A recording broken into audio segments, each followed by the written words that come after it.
కుమారులకును నీ కుమారులకును ఏం చేయమన్నాడండి? ధర్మశాస్త్రం బోధించమన్నాడండి. ఎవరెవరికి బోధించాలండి? ఒకటే అతను నేర్చుకోవాలి, రెండు అతను తన కుమారులకు నేర్పించాలి, తర్వాత కుమారులు అంటే మనవాళ్ళకి. మీరు ఎప్పటి వరకు నేర్పించాలమ్మా? మీరు నేర్చుకోవాలి, మీ పిల్లలు నేర్పించాలి అంటే 3 తరాలు నేర్చుకోవాలి. బతుకుంటేని దేవుడు ఆశిస్తే యేసు ప్రభు రాకడా ఆలస్యమైతేనండి. క్రొత్త నిబంధనలు ఇలా నేర్పించిన వాళ్ళు ఎవరైనా ఉన్నారండి? తిమోతికి రాసిన మొదటి పత్రిక 2వ పత్రిక 1:3 వచనంలో, తిమోతి, నీలోనున్న నిష్కాపటమైన విశ్వాసం నీ అవ్వైన లోయలోను నీ తల్లి అయిన యూనికేలోను అది నీ యందును వసించున్నది అన్నాడు. తిమోతి వాళ్ళ అమ్మమ్మ కపటం లేని విశ్వాసంలో బ్రతికిందంటండి. అదే విశ్వాసంలో తన కూతురుని పెంచిందంటండి. అదే విశ్వాసంలో తన మనవను పెంచిందంటండి. ఈరోజండి నేను విశ్వాసంలో జరిగితే నా కొడుకు విశ్వాసంలో లేడండి, నా కూతురు విశ్వాసంలో లేదండి అంటే ట్రాక్ తప్పిందా లేదండి? అబ్రహాము దేవుడు ఎందు భయభక్తుల్లో విశ్వాసం తిరిగాడు, కొడుకుని పెంచాడండి. అబ్రహాము మనవని పెంచాడండి. ఆశ్చర్యపడుతున్నారేంటి? అవునా? ఇప్పుడు యాకోబుకి అబ్రహాముకి ఇద్దరు కలిసి, మనవడును తాత ఎన్ని సంవత్సరాలు బతికారని కలిసి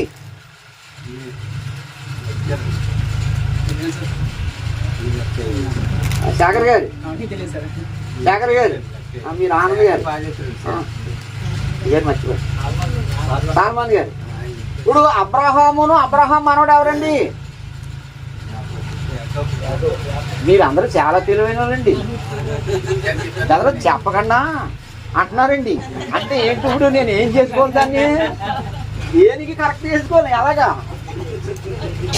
మీరు అందరూ చాలా తెలివైన వాళ్ళండి బాబోయ్, ఎవరో ఎలాగా అంటున్నారు. కానీ ఇప్పుడు అబ్రహాం కొడుకేమో ఇస్సాక్ అండి, ఇస్సాక్ కొడుకు యాకోబు యాసవ్ అండి.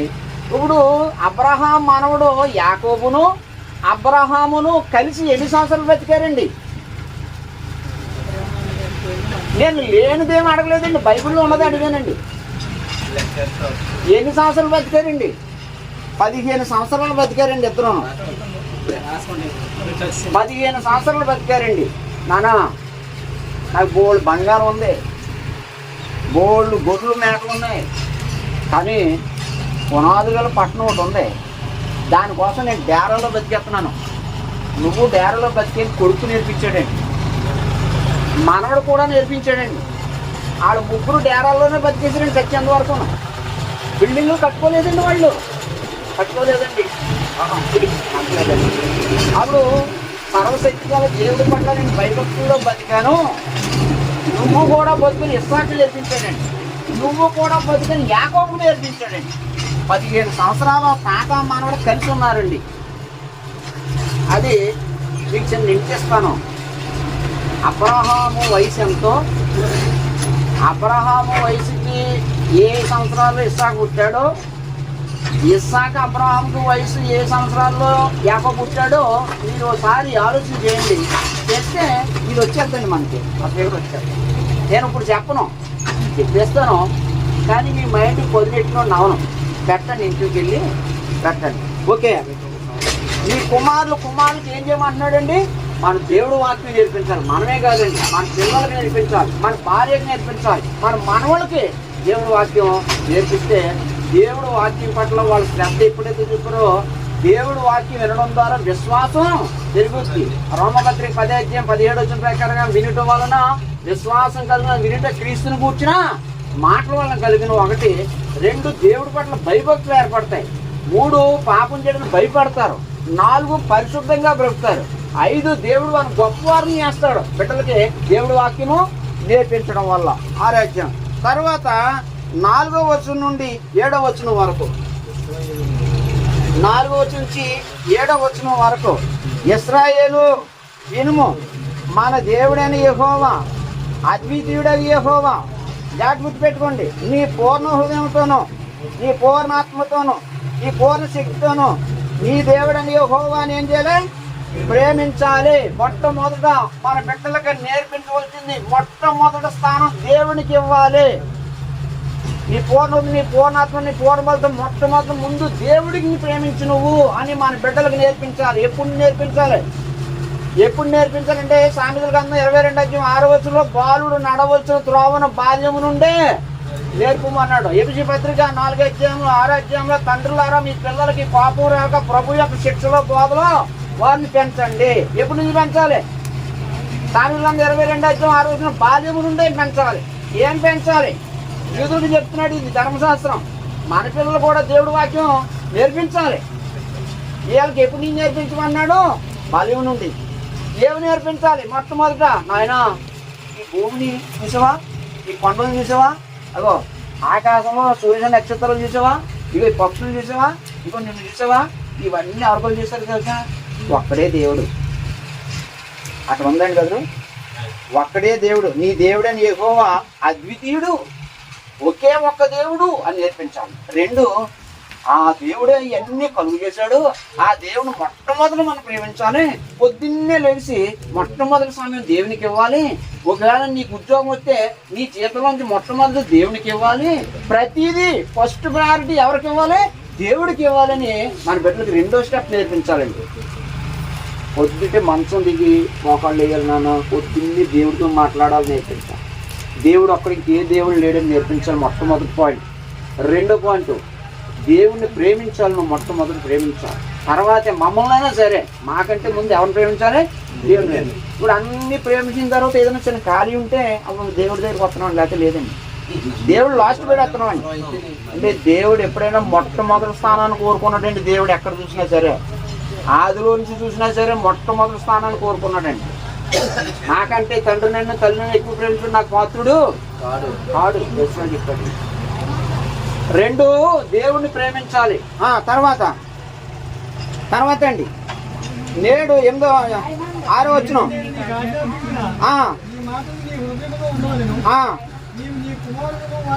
ఈ మాటలన్నీ నీ హృదయంలో ఉండాలి. ఇప్పుడు మా అబ్బాయి ఉన్నాడండి, డాడీ నాకు 10 రూపీస్ కావాలన్నాడు అనుకోండి, నా జేబులో డబ్బులు లేవండి, ఏమంటానండి? డబ్బులు లేవు అంటానండి. జేబులో డబ్బులు ఉన్నాయనుకో, డాడీ నాకు 10 రూపీస్ కావాలంటే తీసుకోరా అంటానండి. అలుగుడు తల్లిదండ్రుల హృదయాల్లో దేవుడి వాక్యం ఉందనుకోండి, పిల్లలకు మనం ఇవ్వగలం. తల్లిదండ్రుల హృదయాల్లో దేవుడి వాక్యం లేదనుకోండి, పిల్లలకి ఇవ్వలేం. నాకు తిరగుంటే నా కొడుకు తిరగ నేర్పాను. ఒక ఆయన అంటున్నాడండి, నేను ఎలాగా తాగుబోతున్నది నువ్వు తాకనంటున్నా కూడా ఇంట్లేదని పాస్టర్ అంటున్నాడు ఒక ఆయన. ఎంత జ్ఞానవంతుడని పోగొతున్నా, వీడు ఎలాగైనా తాగుబోతుడు అయిపోడంట. ఆడ కొడుకు చెప్తే ఇంట్లో ఆడేమంటాడు? ఆడప్పుడు గాంధీ గారి దగ్గరికి ఓ తల్లిదండ్రులు కుర్రోడిని శుభ్రంగా బెల్లం తినేస్తానంటాను. రోజును బెల్లం తింటే గాంధీ గారి దగ్గర తీసుకెళ్ళారంటండి.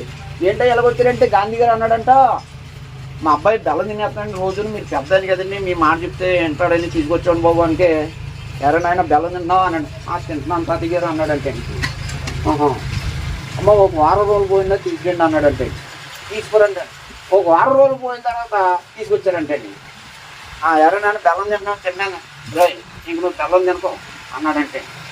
వారం రోజులు పోయిన తర్వాత ఈ తల్లిదండ్రులు, అది గాంధీ గారు మరి మొన్న తీసుకొచ్చినప్పుడు ఈ మాట చెప్తే ఇంక ఇప్పుడు రాం కదా అంటే, నాకు బెల్లం తిని అలవాటు ఉంది, ఈ వారంలో మానేశాను, అప్పుడు నేను చెప్పగలిగాను అన్నాడంటే. ఇప్పుడు తాగకరా అని ఆడికి చెప్తే ఆడు మానాలంటే ఇప్పుడు ఈడేం చేయాలి? ఈడు తాగుడు మానాలి, అంతే కదండి. ఈడు ఎలాగ తాగకపోతే ఎదవైపోడంట, ఈడు అవ్వకూడదు అంటున్నాడంట. అది ఎలా కుదురుతుంది? ఇప్పుడు ఎలాగుందంటే అండి, అలా ఉందండి గొడవ. అవుతున్నారెడ్డిని వాళ్ళు కాదంటారండి. అలాగే నేను ప్రార్థన సరిగా రావట్లేదు, నా కొడుకుని వెళ్ళమంటున్నాను అంటున్నాడండి. ఆడే వెళ్తాడండి. వీడు గట్టి తిని ఆ బుద్ధి రెత్తే ఎలాగండి? ఇక్కడ ఏమన్నాడంటే, తల్లిదండ్రుల హృదయంలో ఏముంచుకోమన్నాడండి?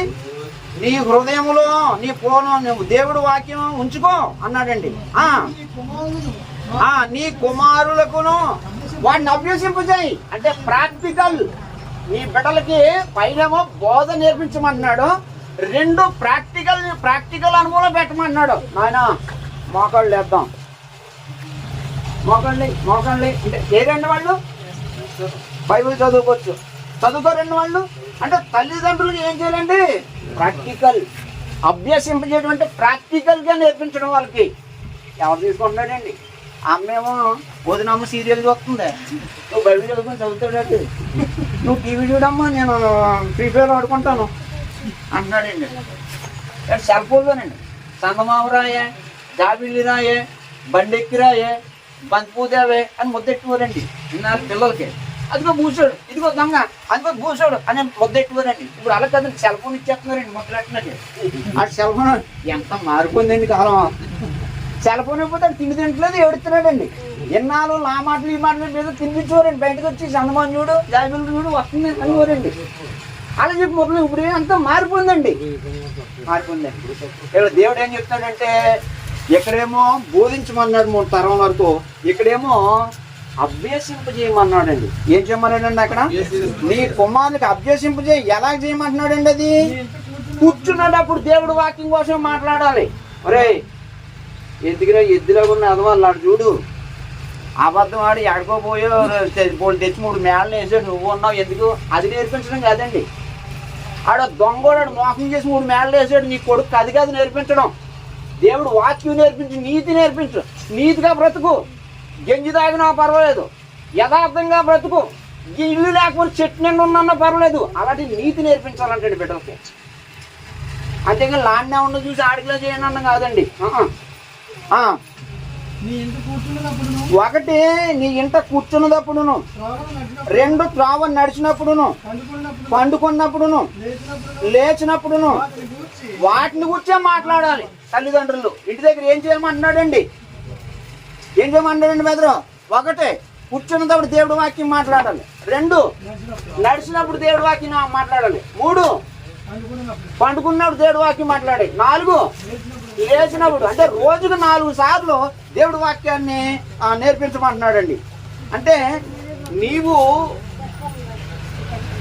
నీ కుమారులకు ఏం చేయమన్నాడండి? అభ్యసింపజేయి అన్నాడండి. నీ కుమారులకి ఏం చేయమన్నాడండి? ఏం అభ్యసింపజేయాలి?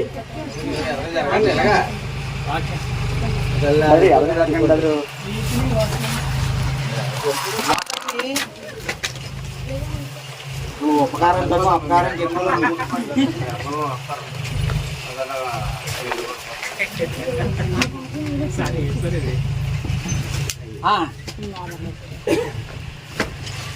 ఇలా చూడండి, ఆరాధ్యము చాలా ప్రాముఖ్యమైన విషయం అండి. ఈ రోజున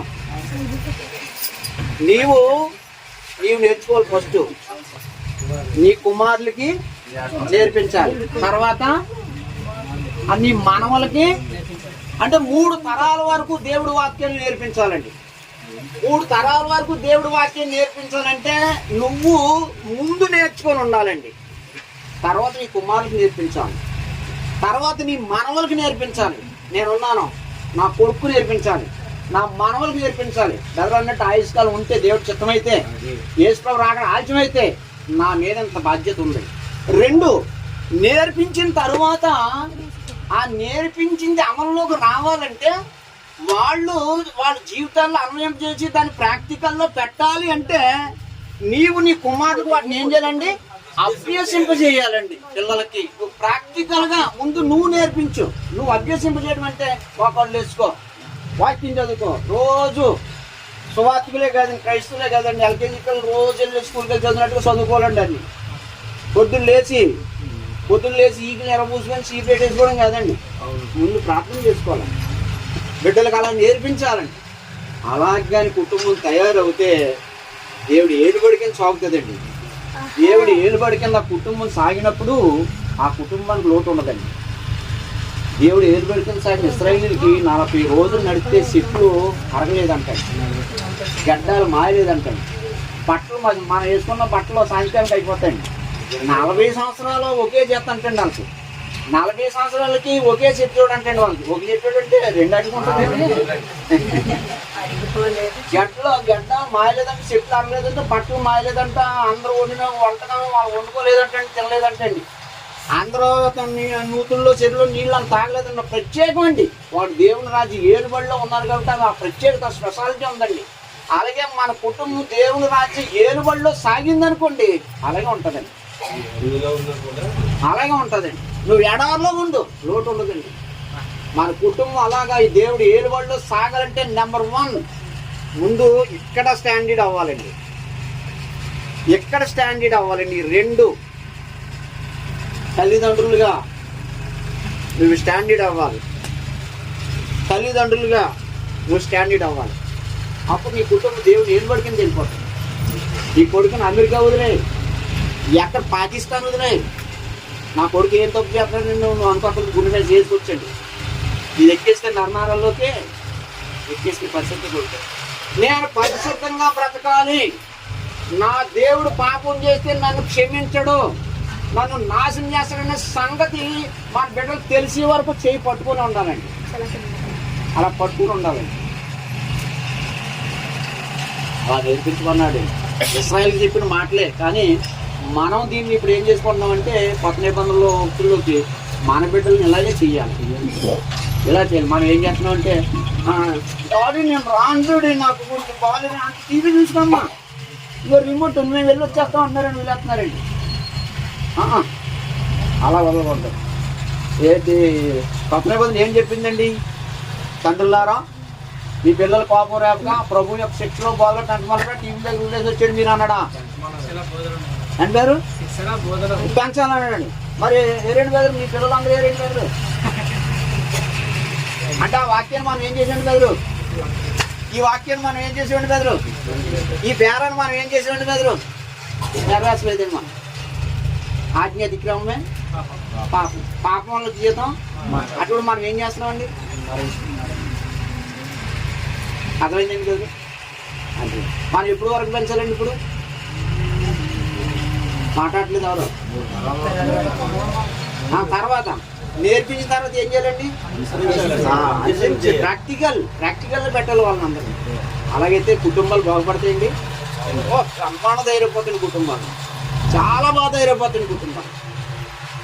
ఈ కుటుంబాలు ఇలాగ ధైర్యపోవడం వల్ల ఎందుకు పనికిన సర్వనాశం చేసే వాటి వైపు వెళ్ళిపోతున్నాం మనం. అంటే రట్టలేదు, ఇంటికి ముట్టట్లేదు, వీటి తిరపట్లేదు అని అటు తాగుడు మా ఏదో కడివేస్తాడు, లేకపోతే అన్ని ఎవరో తీసుకొస్తున్నాడు ఆడంటాడు. అక్కడ ఎత్తి ఉండకూడదు, ఇక్కడ పొయ్యి ఉండాలని పొయ్యిలో పొయ్యి వెళ్ళిపోతున్నాడు. ఈ 2 పొయ్యి లేకుండా అందుకు కట్టున్నారండి వాళ్ళు. చెప్తలేదండి. ఇగో ఆడెవడో చెప్పులు పోయినాడు, ఆడొస్తాడండి. ఆడొచ్చి నిన్నేదో పైకి ఎక్కించేస్తా అంటాడండి. అవ్వండి ఇవన్నీ. ఇదిగో నిజంగా నీ జాగ్రత్త చెప్పేది ఇదేనండి, వాస్తవం చెప్పేదండి. ఇది ఇంకేదో వాస్తవాలు చెప్పండి, మోసపోతుంది తప్ప ఏముండదండి. ఓకేనండి.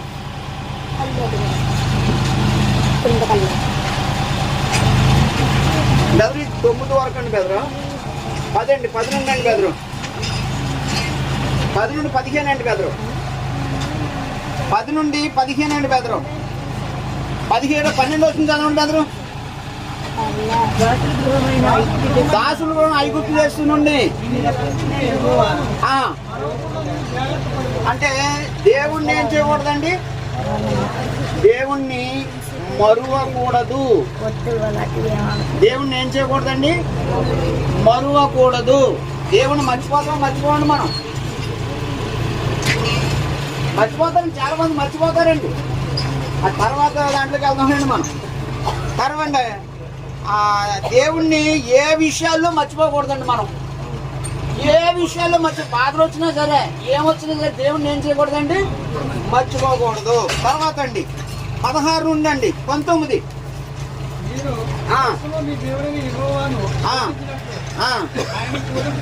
అంటే దేవుణ్ణి ఏం చేయకూడదండి మనం?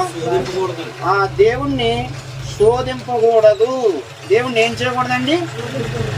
దేవుని శోధించకూడదు. దేవుని శోధింపకూడదు, దేవుని బాధపెట్టకూడదు. దేవుడు బాధపడ్డాడనుకోండి మానవుడికి నష్టమే. దేవుడు బాధ పెడితే మానవుడికి నష్టం అనడానికి ఒక ప్రాక్టికల్ అనుభవం చెప్పండి బైబిల్లో నుంచి. ఆవిడది ఏం లేదండి బైబిల్లో. ఆదికాండం 6 అధ్యాయం. ఇంకా లోతు కాలంలో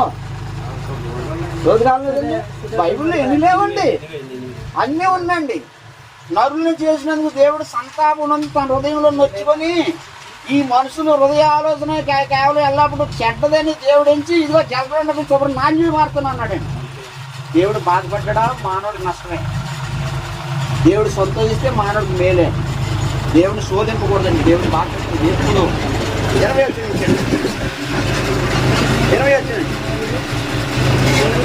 20 నుండి 25 వరకు అండి.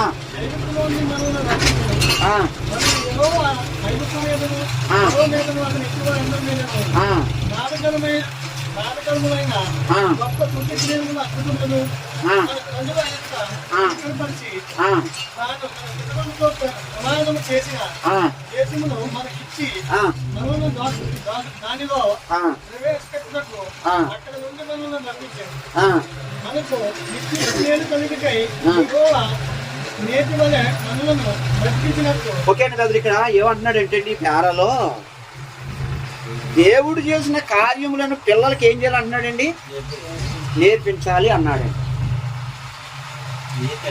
1 నుండి 3 వచనాల్లో నీవు నీ కొడుకులకి నీ మనవలకి ధర్మశాస్త్రాన్ని బోధించు అని చెప్పాడండి.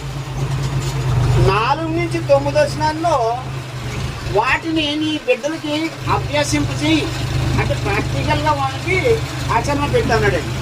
10 నుండి 15 వచనాల్లో దేవుని మరువకూడదు అని చెప్పాడండి. 16 నుంచి 19 వచనాల్లో దేవుణ్ణి శోధించకూడదు అని చెప్పాడండి. 20 నుంచి 25లో దేవుడు చేసిన కార్యం పిల్లలకి నేర్పించుమో అదే మనకి నీతి. 26 వచనంలో నీతి అని చెప్పాడు. టోటల్ ఈ అధ్యాయంలో ఏం చెప్పాడండి? 6 అధ్యాయంలో నీవు నీ కుమారులకును ధర్మశాస్త్రాన్ని బోధించు అని 6 అధ్యాయంలో చెప్పాడు. రాసుకోండి. 6 అధ్యాయంలో ఈ విషయాలు ఉన్నాయండి.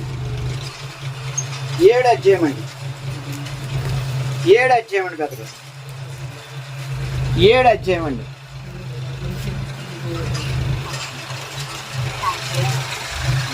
7 అధ్యాయం అండి.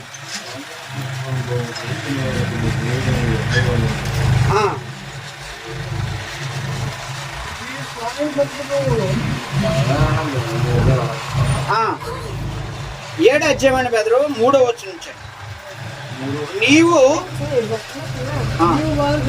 బెదరు 1 వచనం నుంచే చదవండి బెదరు. నేను చదువుతాను చూడండి బెదరు.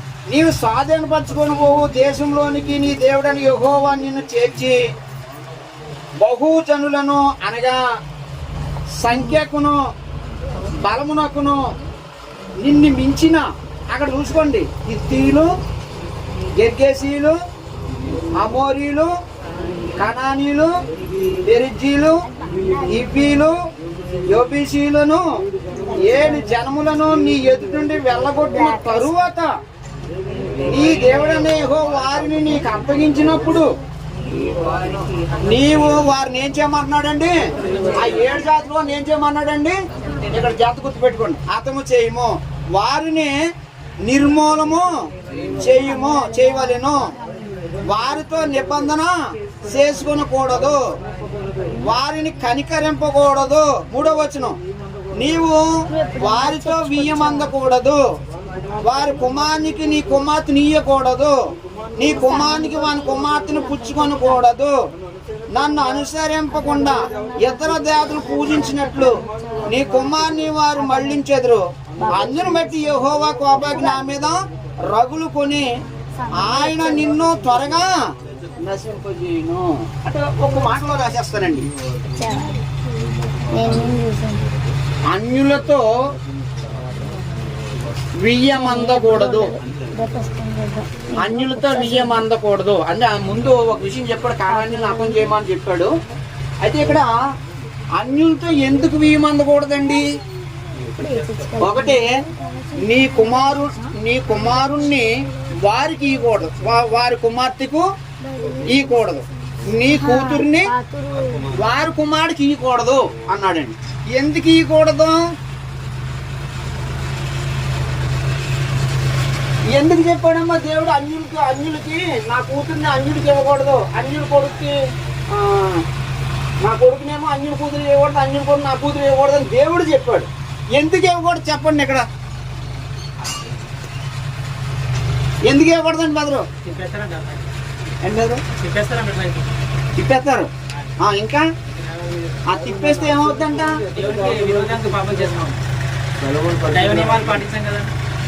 పాపం చేస్తే ఏమవుతుందంట? అక్కడ బాగా చదవలేదు మీరు. అక్కడ నేను చదువుతున్నా చూడండి బెదరు. 3వ వచనం, నీవు వారితో వీయమందకూడదు. ఎవరితోటి? ఆ 7 జాతుల వారితోటి. ఆ మాట వాళ్ళకి చెప్తే ఇప్పుడు మనకేం చెప్పాడండి? మీరు అవిశ్వాసం తోడుగా ఉండకూడదు, నీతికి దుర్నీతికి పాలెక్కడది, వెలిక్కి చీకటికి పొత్తి ఎక్కడది, ఇవన్నీ చెప్పేశాడు. కొరింథీయులకు రాసిన 2వ పత్రికలో 14-18 వచనాల్లో చెప్పేశాడు. ప్రత్యేకంగా ఉన్నానండి. అన్యులతో క్రైస్తవులు పెళ్లి చేసుకోకూడదు. అక్కడ ఇశ్రాయేలుతో చెప్పాడు, ఇక్కడ మనకు చెప్తున్నాడు. దీన్ని బట్టి ఎందుకు చేసుకోకూడదు? ఇక్కడ మోసే ఆదికాండం రాయడానికి కారణం ఎందుకు వచ్చిందో తెలుసండి? అసలు యోసేపు రాయొచ్చు, అబ్రహాం రాయొచ్చు, ఆదాం రాయొచ్చు, ఆ మహాభక్తులు ఉన్నారు ఆదికాండంలో, వాళ్ళు ఎవరో రాయలేదు ఆదికాండం. మోసే ఎందుకు రాయవలసి వచ్చింది? ఇదిగో ఈ ఆజ్ఞను రాసేటప్పటికి ఎక్కడికి వెళ్ళాడు తెలుసండి? సృష్టికి వెళ్ళిపోడండి. ఈ ఆజ్ఞ రాయడానికి వచ్చినప్పుడు సందర్భాన్ని పెట్టి ఎక్కడికి వెళ్ళాడు తెలుసండి? సృష్టికి వెళ్ళాడు. ధర్మశాస్త్రం అంటే ఆదికాండం ప్రారంభం, ఉపోద్ఘాతం, ఈ నిర్గమాకాండం లేవు కానీ సంఖ్యాకాండం విషయం, ముగింపేమో ద్వితీయోపదేశకాండం. అంతేనండి. అది ప్రారంభం, ద్వితీయోపదేశకాండం, ముగింపు ధర్మశాస్త్రానికి. అది పరిచయం ఆదికాండం, ముగింపు ద్వితీయోపదేశకాండం. విషయం ఏది? ధర్మశాస్త్రం. అంతేనండి. 5 కాండాలకి ఇంకేం లేదండి దాంట్లో. అయితే ఇప్పుడు అన్యులతో వీయమందకూడదు అని తెలిసాడు కదా. ఎందుకు అందకూడదు అంటున్నాడు. ఎందుకు అందకూడదు అంటే మరి కారణం ఉండాలి కదా. ఆ దేవుడు కోపం వస్తుంది. కోపం వస్తున్న మాటకి, కోపం వస్తున్న మాట చెప్పిన దానికి జరిగిందని చూపిస్తే మనిషికి ఏది ఎక్కువ స్పందిస్తాడండి? దేన్ని పెట్టి భయపడతాడు చెప్పండి నాకు. ఏం కదా, జరిగిన దాన్ని బట్టే. ఈ మాట చెప్పిన తర్వాత ఎందుకు అన్యులతో వీయమందకూడదు, దేవుడు కోపం ఏం చేస్తాడేంటి అంటారు అనమాట. అందుకని సృష్టిని తీసుకొచ్చి ఆదికాండం 6 గుర్తులోకి దేవుడు కుమారులు నరుల కుమార్తెలు సక్కని వారిని చూసి తమకు ఇష్టం వచ్చిన స్త్రీలను పెళ్లి చేసుకున్నాడు. అందుకని దేవుడు కోపం రగులుకొని జలప్రళయం ద్వారా వారిని నాశనం చేసేసాడు. అంటే అమ్మో అందుకని చేసుకోకూడదని వేళ్ళు సెటరేట్ అవుతారని అక్కడికి వెళ్ళి రాయవలసి వచ్చిందండి మోసే ఆదికాండం. దీనిని పెట్టండి అదంటారండి గారు. ఈ ఆజ్ఞకి వీళ్ళు భయపడాలంటే జరిగిన దాన్ని చెప్పాలి. అప్పుడు దేవుడు అక్కడికి తీసుకెళ్ళి రాయించుకొచ్చాడు మోసే చేత ఇదంతా. ఈ 5 కాండాలు ఎవరు రాశారండి? మోసే రాశారు. ఓకే, అన్యుల్ని క్రైస్తవులు పెళ్లి చేసుకోవచ్చా? చేసుకోకూడదు. ఎందుకు చేసుకోకూడదు? రీజనం ఒకటి, మన పిల్లల్ని వాళ్ళు తిప్పేస్తారు. దుష్ట సాంగత్యం మంచి నడవని తెలుపుతుందని ఉంది. మనోళ్ళు ఏం చేస్తున్నారంటే పెళ్లి చేసుకుంటారు మార్చేస్తాం అంటున్నారండి. అవ్వట్లేదు, పని అవ్వట్లేదండి. నేను నడిపిస్తున్న సంఘంలో ఉన్నారండి 3. మీకెందుకు బెండ్ చేస్తాం అలా ఇలాగ అన్నారండి. వీళ్ళు బెండ్ ఎవరికి వాళ్ళు బెండ్ అవ్వలేదండి. అవ్వలేదండి, పని అవ్వదండి. మనం ఏదో అనుకుంటాం కదండి. మళ్ళీ తిరిగి పాస్కర్ బాగు చేస్తాం. పాస్కర్ గారు సువార్తికులు అనాలి. పాస్కర్ అంటే పెద్ద పేరు. అది ఎల్డరో బిషప్ పాస్టర్ అనేది సంఘంలో పెద్ద కొట్టించే పేర్లు అవి. ఈ లోకంలో ఏమైపోయిందంటే పాస్కర్లు అంటున్నారండి. ఇంక అంతాను సహోదరులు సువార్తికులు అంతేనండి. అంతేనండి. ఏమండి మాట్లేదండి. మరి భర్తను ఎదిరించకూడదు కదండి, మరి బైబిల్ చెప్తుంది కదా అంటున్నారండి. మళ్ళీ అది చూసే కదా అలా తిరిగి మన బోధ మనకు చెప్తున్నారండి. వాళ్ళు మొహం ఎక్కడ పెట్టుకోవాలి తెలియట్లేదండి. ఇంకా ఇంకేం చెప్తామండి? భర్తను ఎదిరించకూడదంటే అందులో ఎదిరించకూడదని కాదు అండి. ఒకటి మనల్ని తిప్పేస్తారండి వాళ్ళు, ఒకటి చేసుకోకూడదు కారణాలండి. రెండు, ఎప్పుడైతే తిప్పేస్తారో దేవుడు కోపం అంటండి మన మీద రగిలిపోద్దంటండి. మూడు, త్వరగా నాశనం చేస్తాడంటండి. అక్కడే ఉన్నాయి, నేను చదువుతున్నాను చూడండి. 4వ వచనం, అలా చేసుకోవడం ద్వారా నన్ను అనుసరింపకుండా ఇతర దేవుని పూజించినట్లు నీ కుమారుని వారు మళ్ళించెదరు. అందును బట్టి అంటే ఎందును బట్టి? అలా మళ్ళించిన దాన్ని బట్టి యెహోవా కోపాగ్ని మీ మీద రగులు కోనెను, నిన్ను త్వరగా నశింపజేయును. అవుద్దండి కదా, ఇలాగ అయిందండి.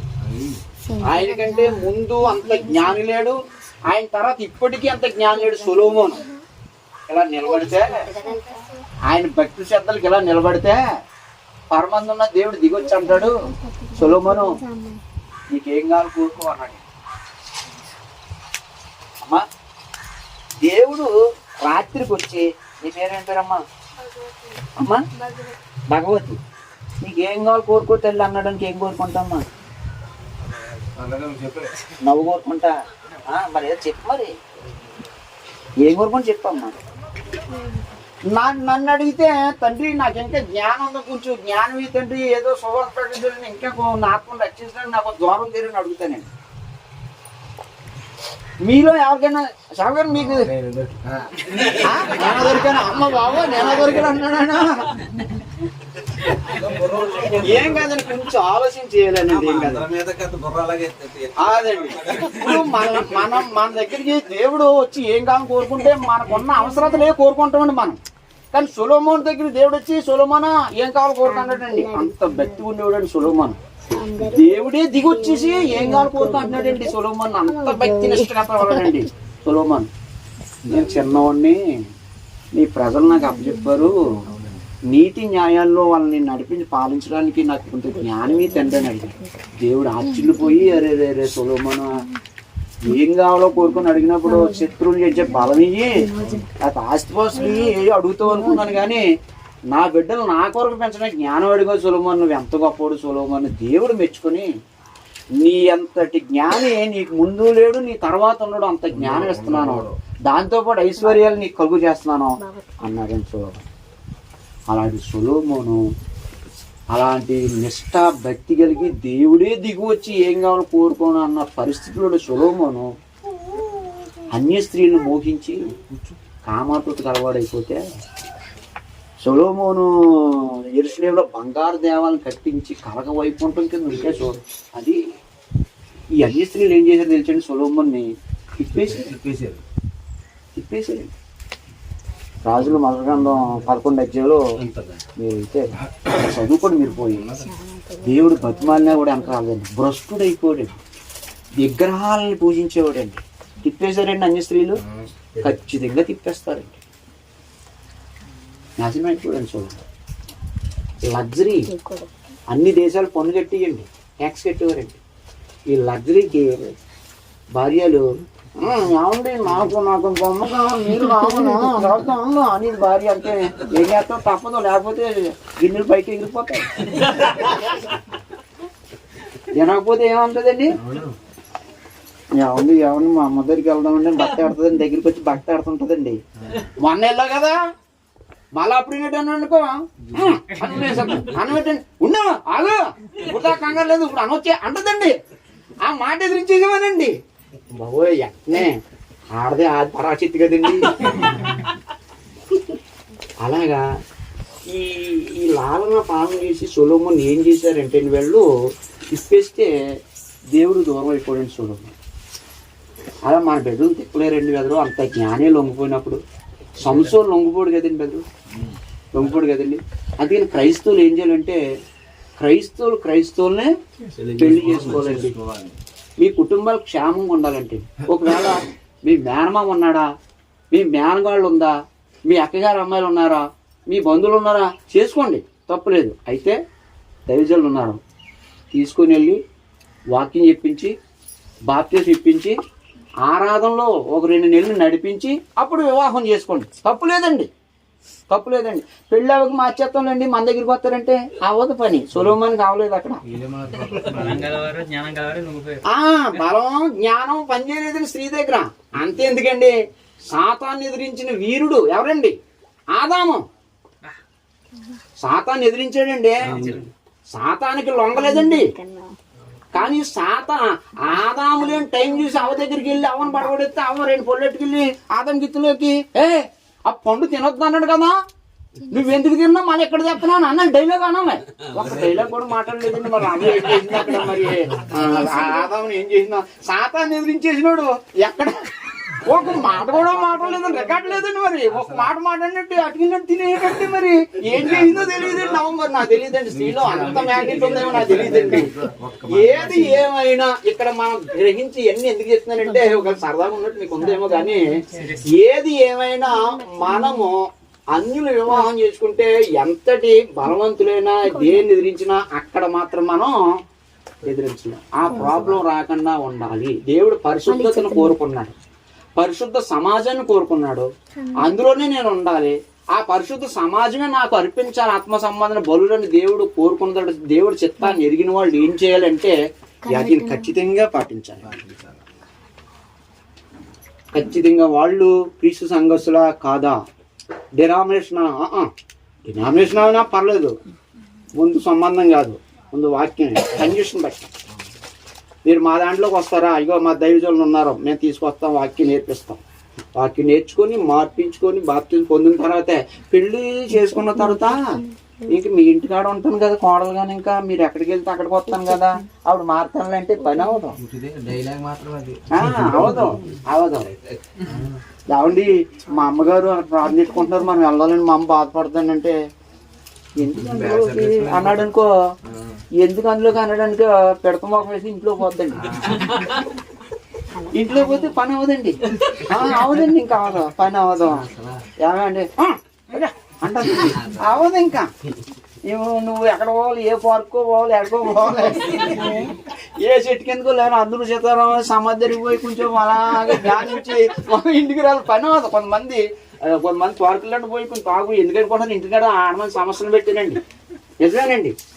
అలాంటిది ప్రాబ్లం రాకుండా ఉండాలంటే ముందుగా మనం ఏం చేసుకోవాలండి, మార్పించుకోవాలి. అలాంటి అధ్యయమండి 6 అధ్యయమండి. మనం 7 అధ్యయమండి, 6 అధ్యయము, 5 అధ్యాయము, 6 అధ్యాయము, 7 అధ్యాయము గుండెండి క్రైస్తవులకి. అంటే నేను కంగారులో దాటుకుంటూ వచ్చేస్తానండి, లేకపోతే చాలా మెటీరియల్ వచ్చేద్దండి ఇందులో నుంచి. అర్థమైందా లేదండి బెదరు? మీకు ఏం అర్థమైంది చెప్పండి, ఏం అర్థమైంది చెప్పండి బెదరు? 7 అధ్యాయము.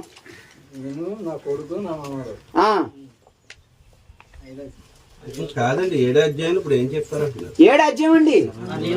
అన్యులతో వ్యవహారం ఆడకూడదండి, వాళ్ళతో నిబంధన చేయకూడదండి, వాళ్ళతో సహాయం చేయకూడదండి. అయితే అలాగని వాళ్ళు దేశించకూడదండి. వాళ్ళ దేశం ప్రేమతో మాట్లాడాలండి, కలిసి ఉండొచ్చు అండి, అందరు కలిసి ఉండొచ్చు, ప్రేమ ఆప్యాయతలు పంచుకోవచ్చు, వాళ్ళ ఇంటికి వెళ్ళి మనం భోజనం చేయొచ్చు. అలాగే నేను పండుగలు పెట్టిన అలాంటి కాదండి. ఇప్పుడు అలాంటి కాదు నేను అనేది. వాళ్ళని మీరు ఎక్కడ అనకూడదండి, అలా ఎప్పుడు వాళ్ళని దేశించకూడదండి.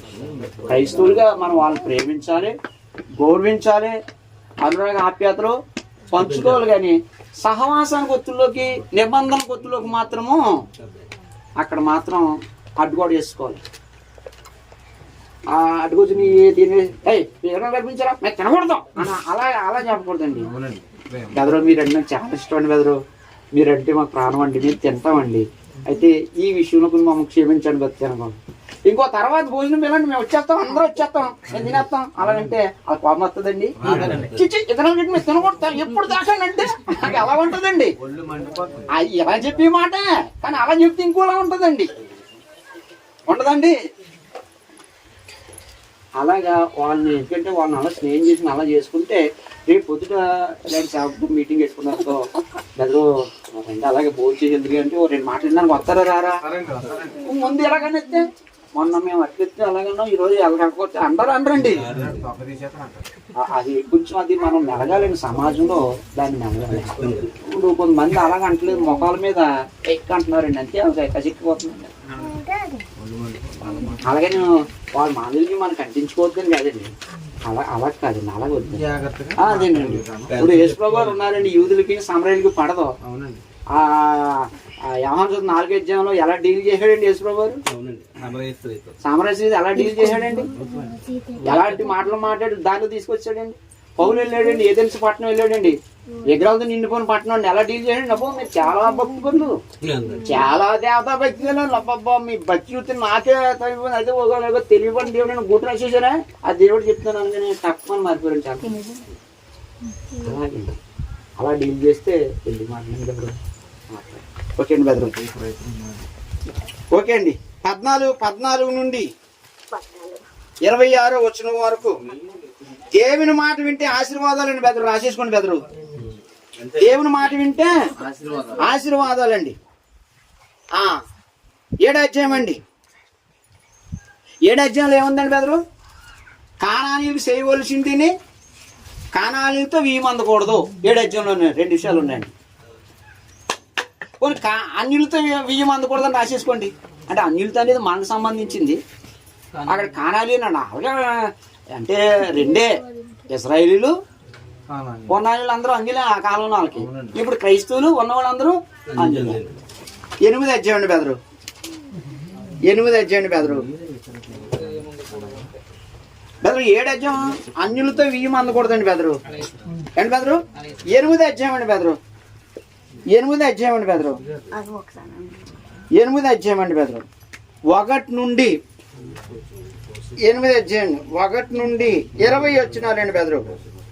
1 నుండి 20 వచ్చినాలు 8వ అధ్యాయం అండి బెదరు.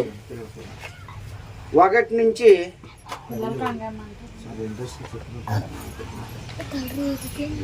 దేవుడు చేసిన కార్యములను మరువకూడదు. దేవుడు చేసిన కార్యములను, దేవుడు చేసిన కార్యములు ఏం చేయకూడదండి? మరువకూడదు. దేవుడు చేసిన కార్యాలు మరువకూడదు. ఎప్పుడు మర్చిపోతామండి బెదరు? దేవుడు చేసిన కార్యాలను ఎప్పుడు మర్చిపోతాం బెదరు? చదువుతామండి బెదరు. దేవుడు చేసిన కార్యాలని మరువకూడదు. 4వ వచనమండి, చదవండి బెదరు. 4వ వచనం. అందరూ గ్రంథాలు తీయాలండి. ఈ 40 సంవత్సరములు నీవు వేసుకున్న బట్టలో తాతగల లేదు, నీ కాలు వాయలేదు. 40 సంవత్సరాలు నడిస్తే వాళ్ళ బట్టలు ఏం చేయలేదంటండి? ఈ బట్టలు ఎప్పుడు వరకు ఉంటాయండి? అది కానీ వాళ్ళ బట్టలు అండి. దేవుని రాజ్యం ఏలుబడిలో ఉన్న జీవితం అలా ఉంటుందండి. అద్భుతం అండి. కాళ్ళు ఏం చేయలేదండి? మనం కూర్చుంటేనే అంటున్నామండి. మనం సాగిన రోడ్లో నడిస్తేనే కాళ్ళు మంటలండి. నేను వారం దిగుతాను కదండి, సాక్సులు వేసుకోనండి, ఒకడు జెండా కొట్టుకుని సాక్సులు వేసుకుని అలా నడుస్తున్నాడండి. ఎందుకంటే కాళ్ళు ఈ రోడ్డు అని నడడం వాళ్ళు ఎక్కడికి వెళ్తున్నారంటండి. వాళ్ళు వాసిపోయండి, అరిగిపోయి మంటలు వచ్చేసండి. కానీ మరి షాప్ నెలలో నడిపితే అలాగే అయిపోతే ఒక రోజు కూడా కావదే. 40 సంవత్సరాలు అరణ్యం లాంటి రోడ్లు లేని కాడ ఎలా నడుచుంటారంటే, కానీ కాళ్ళు ఏం చేయలేదండి. ఆ కష్టం అంతటిని పక్కన పెట్టింది ఎవరండి? దేవుడు. దేవుని రాజ్య ఏలుబడిలో ఉన్నవాడు కష్టాన్ని దేవుడు పట్టించుకుంటాడు. దేవుడు రాజ్య ఏలుబడిలో ఉన్నాడు, ప్రతి ఒక్క అవసరాన్ని తీర్చడానికి దేవుడు మనసు పెడతాడు. ఇది ఒక గొప్ప పాఠం చెప్పించాడు మరి. ఒకడు తన కుమారుని ఎట్లా శిక్షించును అట్లా నీ దేవుడిని యెహోవాను శిక్షించువాలని. అంటే దేవుడు రాజ్య ఏలుబడిలో ఉన్నవాడు దేవుడు ఏం చేస్తాడండి? ఎందుకు శిక్షిస్తాడండి బెదరు? ఇప్పుడు మన బిడ్డలను శిక్షిస్తామండి. ద్వేషం ఉందా, ఇష్టం లేక వాళ్ళు చిన్న తప్పు చేస్తే పాడవకుండా ఉండాలని శిక్షిస్తామండి. కొంతమంది ఏం చేసినా వాళ్ళకి ఏమీ రాదు. దేవుడు భయభక్తుల్లో బతికినోడికి ఏదో సమస్య వస్తుంటుంది. ఎందుకు వస్తుంది చెప్పండి? ఇక్కడ మీ పాయింట్ అర్థమైపోవాలి. ఇప్పుడు కొంతమంది దేవుడికి ఎదురు ఏమి రాదు, బ్రహ్మాండంగా ఉంటుంటారు వాళ్ళు. ఏమండి? దేవుడి ఎలా భయభక్తులు కలిగిన వాళ్ళకి కొంచెం బాధలు వస్తుంటాయి. ఇలా ఎందుకు వస్తాయి చెప్పండి?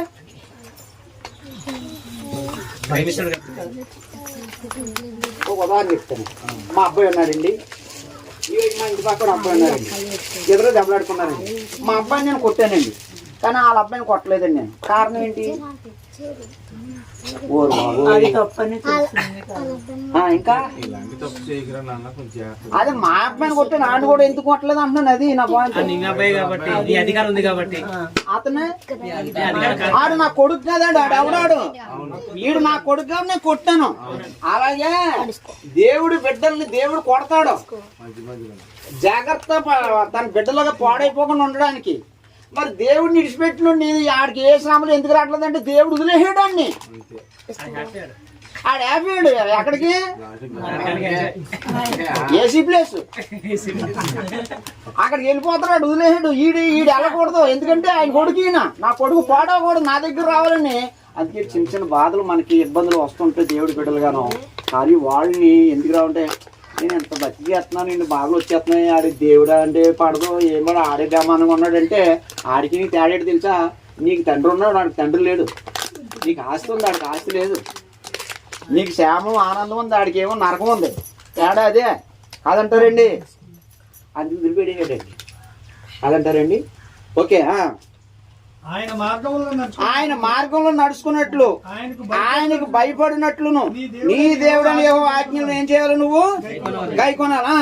నీ దేవుడని యెహోవా నిన్ను మంచి దేశంలో ప్రవేశపెట్టును. నీటి వాగులను, లోయల నుండి, కొండల నుండి పారు ఓటలు గల అగాధ జలములు గల దేశం అది.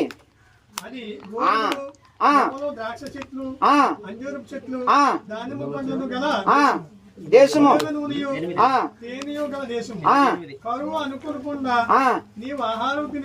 దేశము అందులో నీకు ఏ అంటే ఏ లోటు ఉండదు. ఇంకా అది ఇనపరాలు గల దేశం. దాని కొండలలో రాగి తవ్వి అంటే ఎలబోయే దేశం ఇది. అంతా ఉన్న పరిస్థితి చెప్పేస్తున్నాడు. నీవు తిని తృప్తి పొంది జాగ్రత్త పెట్టుకోండి. దేవుడు ఈ అధ్యాయం ఏం చెప్తుందండి? దేవుడు చేసిన కార్యములను మరవకూడదు. ఇప్పుడు చదవండి బెదరు ఆ మాట. నీవు తిని తృప్తి పొంది, అదిగో నీవు తిని తృప్తి పొంది నీ దేవుడైన యెహోవా నీకు ఇచ్చిన మంచి దేశమును బట్టి ఆయనను స్తుతింపవాలి. ఏం చేయాలంటండి? ఉద్యోగం ఇచ్చాడు దేవుడిని ఏం చేయడానికండి? పని ఇచ్చాడు ఏం చేయడానికండి? జ్ఞానం ఇచ్చాడు ఏం చేయడానికండి?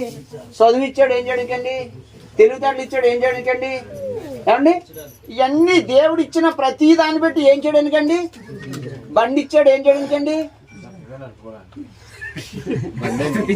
అదేలే చక్కగా నడుపుకొని ఏం చేయడానికి పోనీ అలగొద్దాం. చెప్పండి నీ దారికి వస్తాను. ఎవరో ఎలా పట్టుకుంటున్నాడా ఇది మంత్రం అనుకుంటారు కదండి మీరు. మీ మాట మీద చక్కగా నడుపుకోండి కన్నాడు. పోనీ చక్కగా నడుపుకున్నాడు ఏం చేయడానికి అన్నాడు, నడుపుకొని ఏం చేయడానికి అన్నాను. అది ఏమండి శేఖర్ గారు చెప్పండి బెదరు. అమ్మాబు ప్రతిదీ దేవుడు చేసిన ప్రతి దాన్ని బట్టి దేవుడిని ఏం చేయడానికి అన్నాడండి ఇక్కడ? స్తుతించడానికండి, చక్కగా నడుపుకోవడానికి కాదండి. దేవుడు స్తుతించడానికి. అయ్యా నా పొరుగు చక్కగా చేసుకుని బండి మీద పోతున్నాను తండ్రి, నువ్వు ఎంత గొప్పవడం. దేవుడిని ఏం చేయడానికండి? అయ్యా నాకు ఉద్యోగం ఇచ్చావయ్యా, నా భార్యను పోషించుకోవడం, ఒకరు ఆశించుకోకుండా పోషించుకోవడం, నాకు బతుకుదేరు ఇచ్చావయ్యా తండ్రి అని దేవుడు అలా ప్రతి దాన్ని బట్టి స్తుతించడానిక, వాటిని బట్టి దేవుడిని ఎగ్గొట్టాడనుక. ఈరోజు మనమే కాల్ లేదండి, పని ఉద్యోగం కాల్ లేదండి, మరి ఆగిపోతే బిజీ షెడ్యూల్ అంతా ఏమైపోద్దండి? హలో తొందరగా వచ్చేయండి, హలో వచ్చేయండి. ఏం చేస్తాం? అక్కడ ఉంటాయి ఏడుపులు, దొంగ ఏడుపులు. కొంతమంది అక్కడ దాకా బాగానే వస్తారండి, అలా వస్తారండి. చూద్దు అలా చేసుకున్నట్టు అది ఏడ్చి మాలోనండి. చాలా దొంగ పెడతారండి కొంతమంది అక్కడ. అవుతుందా? ఏడపోతే నలుగురు ఏమంటారు? ఏడిపోయింది. మీరు గమనించారండి బెదరు? ఇప్పుడు బాగా వస్తారండి, శవం దగ్గర బాగా వస్తారండి. ఎక్కడ దాకా బాబు అంటారండి అనేసి అలాగే మళ్ళీ వచ్చేసి ఎలా జరిగింది ఏంటి వెంటనే పోద్దని ఏడిపోతే. ఇవన్నీ ఎలా మారిపోతే ఊపిరి ఆగిపోవడం వల్ల. మరి అప్పుడు దేవుడి దగ్గర రావడానికి ఖాళీ లేని పని ఏమైపోయిందండి బెదరు అప్పుడు? అందుకని పనిని పెట్టి దేవుడి దగ్గర మానేయడానికి కాదండి, పనిని పెట్టి దేవుణ్ణి స్తుతించడానికి అండి ఉద్యోగం. ఈరోజు మనం ఏం చేస్తున్నామంటే అన్ని పనులు పెట్టి దేవుణ్ణి వెనకేడేస్తున్నాం, మానేస్తున్నామండి. కానీ ఇవన్నీ దేవుడు ఎందుకు ఇచ్చాడండి? దేవుణ్ణి స్తుతించడానికి ఇచ్చాడంట. ఇప్పుడు చదవండి బెదరు. నేడు నేను ఆజ్ఞాపించు ఆయన ఆజ్ఞలను విధులను కట్టడలను నీవు అనుసరింపక దేవుడైన యెహోవాను మరిచి కడుపారా తిని. ఓకే, ఒకటి ఎప్పుడు మరుస్తామండి దేవుణ్ణి? కడుపారా తిన్నప్పుడు అండి మరుస్తామండి దేవుణ్ణి. ఇప్పుడు మధ్యాహ్నం మరుస్తామండి, మధ్యాహ్నం నుంచే ఫుల్గా తినేసిన తర్వాత ఇంకేమంటుందండి బెదరు.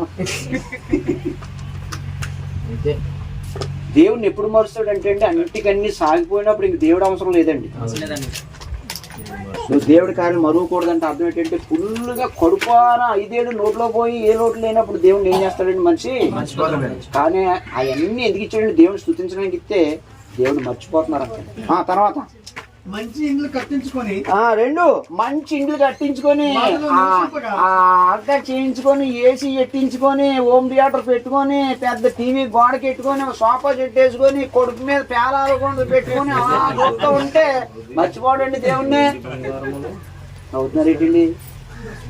అందులోంచి బయటకు రావట్లేదండి. ఇంకా ఏమంతా ఇప్పుడు ఎండ పాస్టర్కి ఏం పని లేదు అత్తమానం మీటింగ్ అంటాడు అంటున్నారండి. నేను అన్నానండి బాబు, ఇల్లు కట్టుకోవడం ఆశీర్వాదం అంటున్నారండి. ఆశీర్వాదమే నాశనానికి. ఇల్లు కట్టుకోవడం తప్పులేదండి బెదరు. పిల్లలకి ఏది ఇల్లు అవసరండి, తప్పులేదు. నేను కట్టుకోవద్దు, దాంట్లో ఉద్యోగాలు చేసుకోవడం. నేను ఇవన్నీ దేవుడు ఎందుకు ఇస్తున్నాడు? దేవుడిని స్తుతించడానికి నేను ఇస్తున్నాను, నన్ను స్తుతించి నేను ఇస్తున్నాను. కానీ మీరేం చేస్తున్నారు? నేను ఇచ్చిన ఫుల్గా కొడుపట్టుకొని తినేసేసి నన్ను మరుస్తున్నారు. మీరు మంచి ఇల్లు కట్టుకుంటున్నారు, ఇల్లు ఉండి బయటకు రాకుండా నన్ను మర్చిపోతున్నారు. దేవుడు అన్నాడండి మరవకూడదు. మంచి ఇల్లు కట్టించి ఇదంతా డెవలప్మెంట్ అయిన తర్వాత వెండి బంగారం సంపాదించుకున్న తర్వాత మొత్తం సమస్తం నువ్వు పూర్తిగా వదిలినప్పుడు ఇవన్నీ ఎక్కువైపోవడం ద్వారా ఏమవుతుందండి? మనసు ఏమవుతుందండి? దాన్ని నాటుగా మాట్లాడండి బెదరు. 100 బెదరు. అంతేనండి, అడిగాం కదండి, అంతేనండి. జోక్గా మాట్లాడతారు ఇట్లా, జోకేం కాలేదు. మనసు కొవ్వెక్కిపోద్దండి. ఇవన్నీ ఎక్కువైపోయిన తర్వాత అన్ని సాగిపోయిన దేవుడు ఎందుకండి? ఇంకా అన్ని సాగిపోయిన దేవుడు ఎందుకండి? ఒక భక్తుడు అన్నాడు, అయ్యా నా శరీరంలో ముళ్ళు తీయ అన్నాడు. నా కృపని చాలు, అది అలా ఉంచంటే అయ్యా అన్నాడు. 3 సార్లు చేసాడండి. సరే ఎంతగా బతిమాడుతున్నావు, ముళ్ళు తీసేస్తా, నా కృప దూరం అవుద్ది నీకు. నా కృప దూరం చేయనా, వ్యాధి ఉంచానా నీకు? ఏది కోరుకోవాలి చెప్పంటే, బాబోయ్ నాకు ఈ వ్యాధితో వదిలే బాబోయ్, నన్ను నీ కృప నాకు కావాలన్నాడు. ఈరోజు మనకు అన్నీ సాగిపోతుంటే దేవుడి లెక్కలేదండి. మనసు కొవ్వెక్కి దేవుడిని ఏం చేస్తున్నాం అంటే లెక్క లేకుండా చూస్తున్నాడు. టైం పాస్ అండి దేవుడు అంటే. దేవుడి సరిదంటే ఒక టైం పాస్ అండి, కాదండి, టైం పాస్ కాదండి. దేవుడు మర్చిపోయావు నువ్వు. ఈ కడుపార తిని నీ మనసు మదించింది, నీ మనసు కొవ్వెక్కింది. ఇవన్నీ సాగిపోతున్నాయి కదా, ఇంక దేవుడు అవసరమే ఉంది. ఏమీ లేకపోతే దేవుడా ఈ పూట ఎలా గడిచిన రేపు ఏదైనా చూడదండి అంటాడండి. అన్నీ ఉంటే రేపు దమ్ బిర్యానీ వండుతావా, అయితే రొయ్య ఏదంటారండి, ఎప్పుడో ఉండేవి నాకు చాలా తినాలనిపిస్తుంది, రేపు సండే ఉన్నాయి అంటాడండి. రేపు సండే ఆదివారం బేగ వెళ్ళిపోవాలండి. ఇగో ఇవాళ దేవుడు ఏదో గడిపడి రేపు ఎలాగో ప్రార్థన చేద్దారా అంటాడండి. ఏది బెటర్ అండి? శ్రమలా? అన్ని కావాలా మనకి? క్రైస్తవుడికి లేమే ఉండాలండి, శ్రమలే ఉండాలండి. ఒక లేకెత్తుంటాడండి ప్రతిసారి. దేవుడు అన్ని కలిసి వచ్చిన తర్వాత అంట నీ మనసు కొవ్వెట్టి నన్ను మర్చిపోతావు, జాగ్రత్త, మరవకూడదు. దేవుడు ఏం చేసినా మరి ఇదిగో దేవుడు నీవు ఇచ్చిన జ్ఞానం పెట్టి, ఇదిగో నేను ఇంత చదువుకున్నాను, ఈ చదువు కష్టపడి చదువు పెట్టి నీవు ఉద్యోగం ఇచ్చావు, నేను ఎక్కువ స్థుతిస్తాను, నీలో గడుపుతాను, ఇదిగో నాకు వచ్చిన భాగంలోంచి నీ సేవకు నేను వినియోగిస్తాను. దేవుని మహిమపరచు. కొంతమంది పరిచర్య చేయరు, ఉద్యోగాలు ఉంటాయి వాళ్ళకి. పరిచర్య చేయని వాళ్ళు ఏం చేయాలండి? ఏదో వాళ్ళ జీతంలో కొంత ధనం ఇచ్చి సువార్థికులకి ఇచ్చి, బెదరు మీరు పోషించబడాలి, మీ పిల్లలు ఉంటారు, ఇదిగో ఇది ఇచ్చి మీ కుటుంబాన్ని పోషించుకోండి, ఇంకా సేవ చేయండి. బెదరు ఎలా మీటింగ్ పెడుతున్నారా, ఇదిగో కొన్ని డబ్బులు ఇస్తున్నాను ఇవ్వండి. అది సేవలో ఆ ప్రోత్సాహమే దేవుణ్ణి మహిమపరచడమే. ఎందుకంటే వాళ్ళు ఉద్యోగాలు రాలేరండి వాళ్ళు. అలాగా నీకు ఏ పని లేదా ఒక సాపేయి, ఇది కడుగు, అలాగా ఏదో దాంతో దేవుడిని ఏం చేయాలండి మనం ఆ పని చేస్తూ దేవుని మహిమపరచడం అంటే దేవుని మహిమపరచుతాం. అందరూ చెయ్యొద్దండి, చెయ్యెత్తితే దేవుని మహిమపరచబడతాం.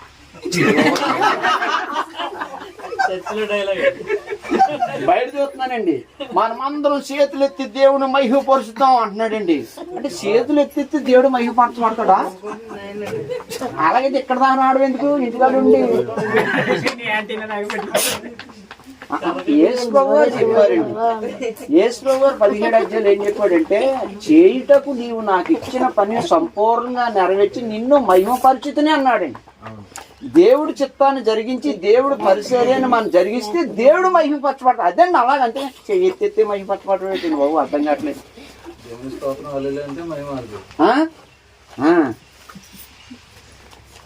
అలా సహోదరుని బొసుగుద్దేసింది, దేవుడి స్తోత్రం అల్లులు చెప్పండి అంటున్నాడు.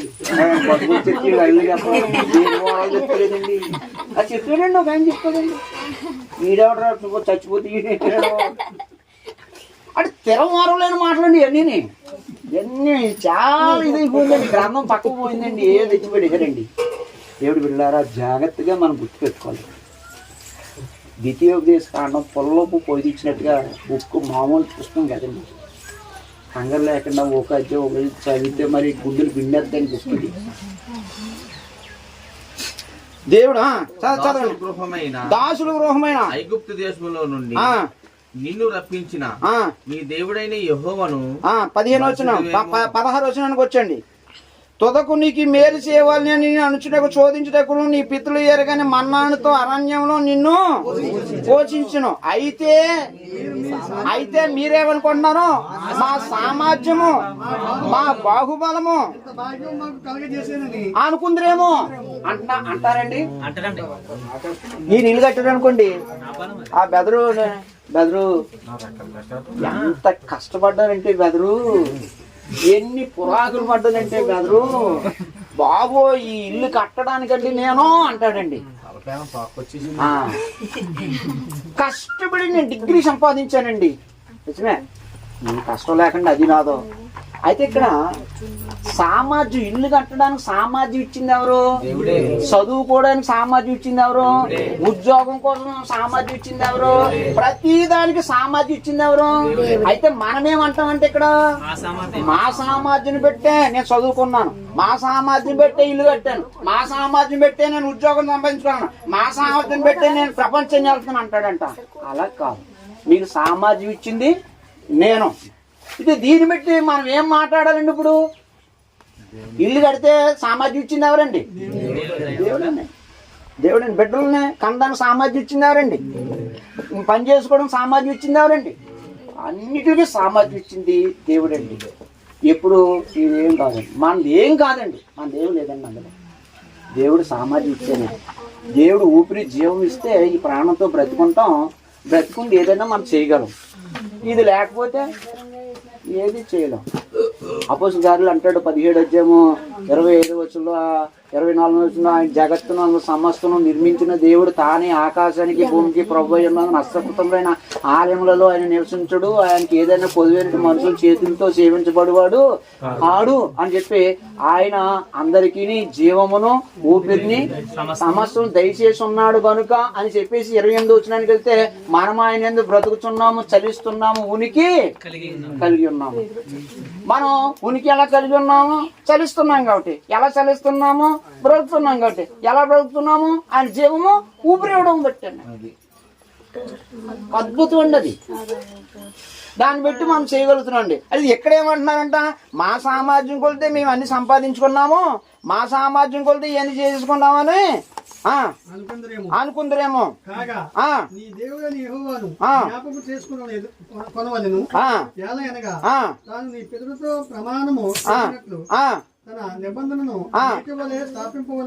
మీరు భాగ్యము సంపాదించుకున్నట్టకే ఆయనే అంతేనండి. మీరు భాగ్యాన్ని సంపాదించుకోవడానికి సామర్థ్యం కలుగు చేసినప్పుడు ఎవరండి?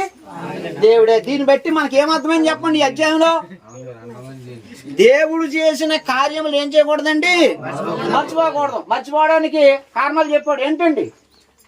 కొడుపార తిన్నదప్పుడు దేవుణ్ణి అన్ని ఎక్కువైపోయినాడు మనసు ఏమైపోద్దండి, పోబెట్టి ఇలా మర్చిపోతాం.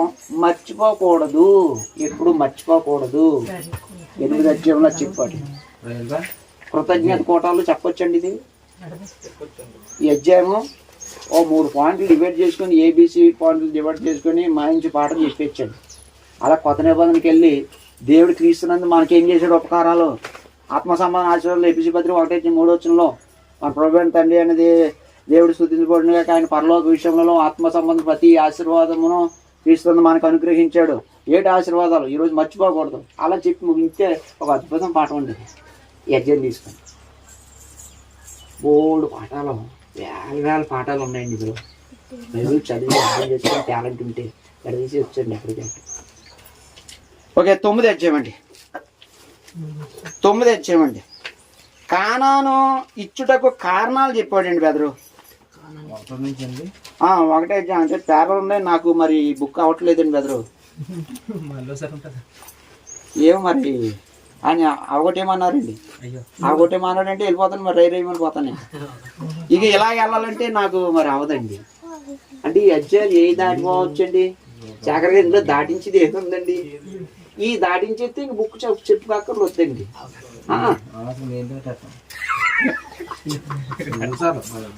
కంట్రోలింగ్ వెళ్తే మీరు నేర్చుకోవడం బాగుంటుంది. నాకు దాడబుద్ది ఏదండి, నాకు దాడబుద్ది, నాకు తేవలేని వాక్యం ఉండండి అండి. చేసండి కదా మా ఫోటో తీసుకొని బాబు, ఫోటో తీసుకొని ఇంత ఎవరన్నా మళ్ళీ మనకు దొరకదు. ఓకే అండి. 9 అధ్యాయంలోనండి 1 నుండి నేర్చుకున్నందుకు బాగుంటది కదా. బెదరు చాలా కష్టపడుతున్నారండి మీ అందరి కోసం. దైవసేవకులు రామకృష్ణ గారు కష్టం రాని చాలా ఫోన్ చేసి మీ కోసం అందరి కోసం చాలా ప్రేమగా మాట్లాడతారండి.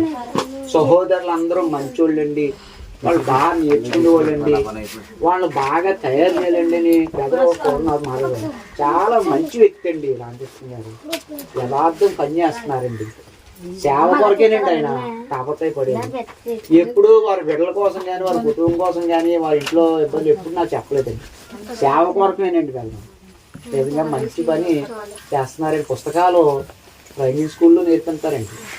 మాకు ట్రైనింగ్ స్కూల్లో ఎలా నేర్పించలేదండి. ఇంకా అధ్యయం అయిపోయింది అంతే. తేడా డివైడ్లు ఇలాంటివి లేవండి. కానీ ఈయన బాగా నేర్పిస్తున్నారండి మీకు. మీ సేవకులు మంచి వ్యక్తులండి. చాలా కృతజ్ఞత కలిగి ఉండాలండి ఆయనకి, నిజంగా రామకృష్ణ గారికి. ఓకేనండి. 9వ అధ్యాయంలో కానాన్ని ఇవ్వడానికి కారణాలు చెప్పాడండి. 8వ వచనం అండి. హోరేబులో మీరు యెహోవా కోపము పుట్టించినప్పుడు యెహోవా మిమ్మల్ని నశింపజేయనంత కోపము మీ మీద. 9వ అధ్యాయం 8వ వచనం బెదరు. కాబట్టి 3వ వచనం చదవండి బెదరు. క్షమించండి బెదరు నన్ను. కాబట్టి నీ దేవుడైన యెహోవా తానే ధరించు అగ్నివలే నీ ముందున దాటి పోవుచున్నాడని నేడు నీవు తెలుసుకొనుము. ఆయన వారిని నశింపజేసి నీ ఎదుటి వారిని పారద్రోయును. యెహోవా నీతో చెప్పినట్లు నీవు వారిని వెళ్ళగొట్టి వేగమే వారిని నశింపజేసేదు.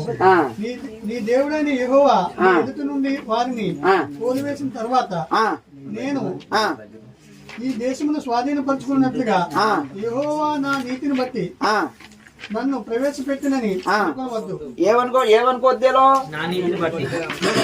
వాళ్ళందరూ నిలగొట్టేశాడు. ఈ దేశాన్ని నాకు ఇచ్చాడు. ఎందుకు ఇచ్చాడు తెలుసా? దేవుడు నా నీతిని బట్టి అని మీరు అనుకోకూడదు. కొంతమంది అనుకుంటారు, అనుకోరా?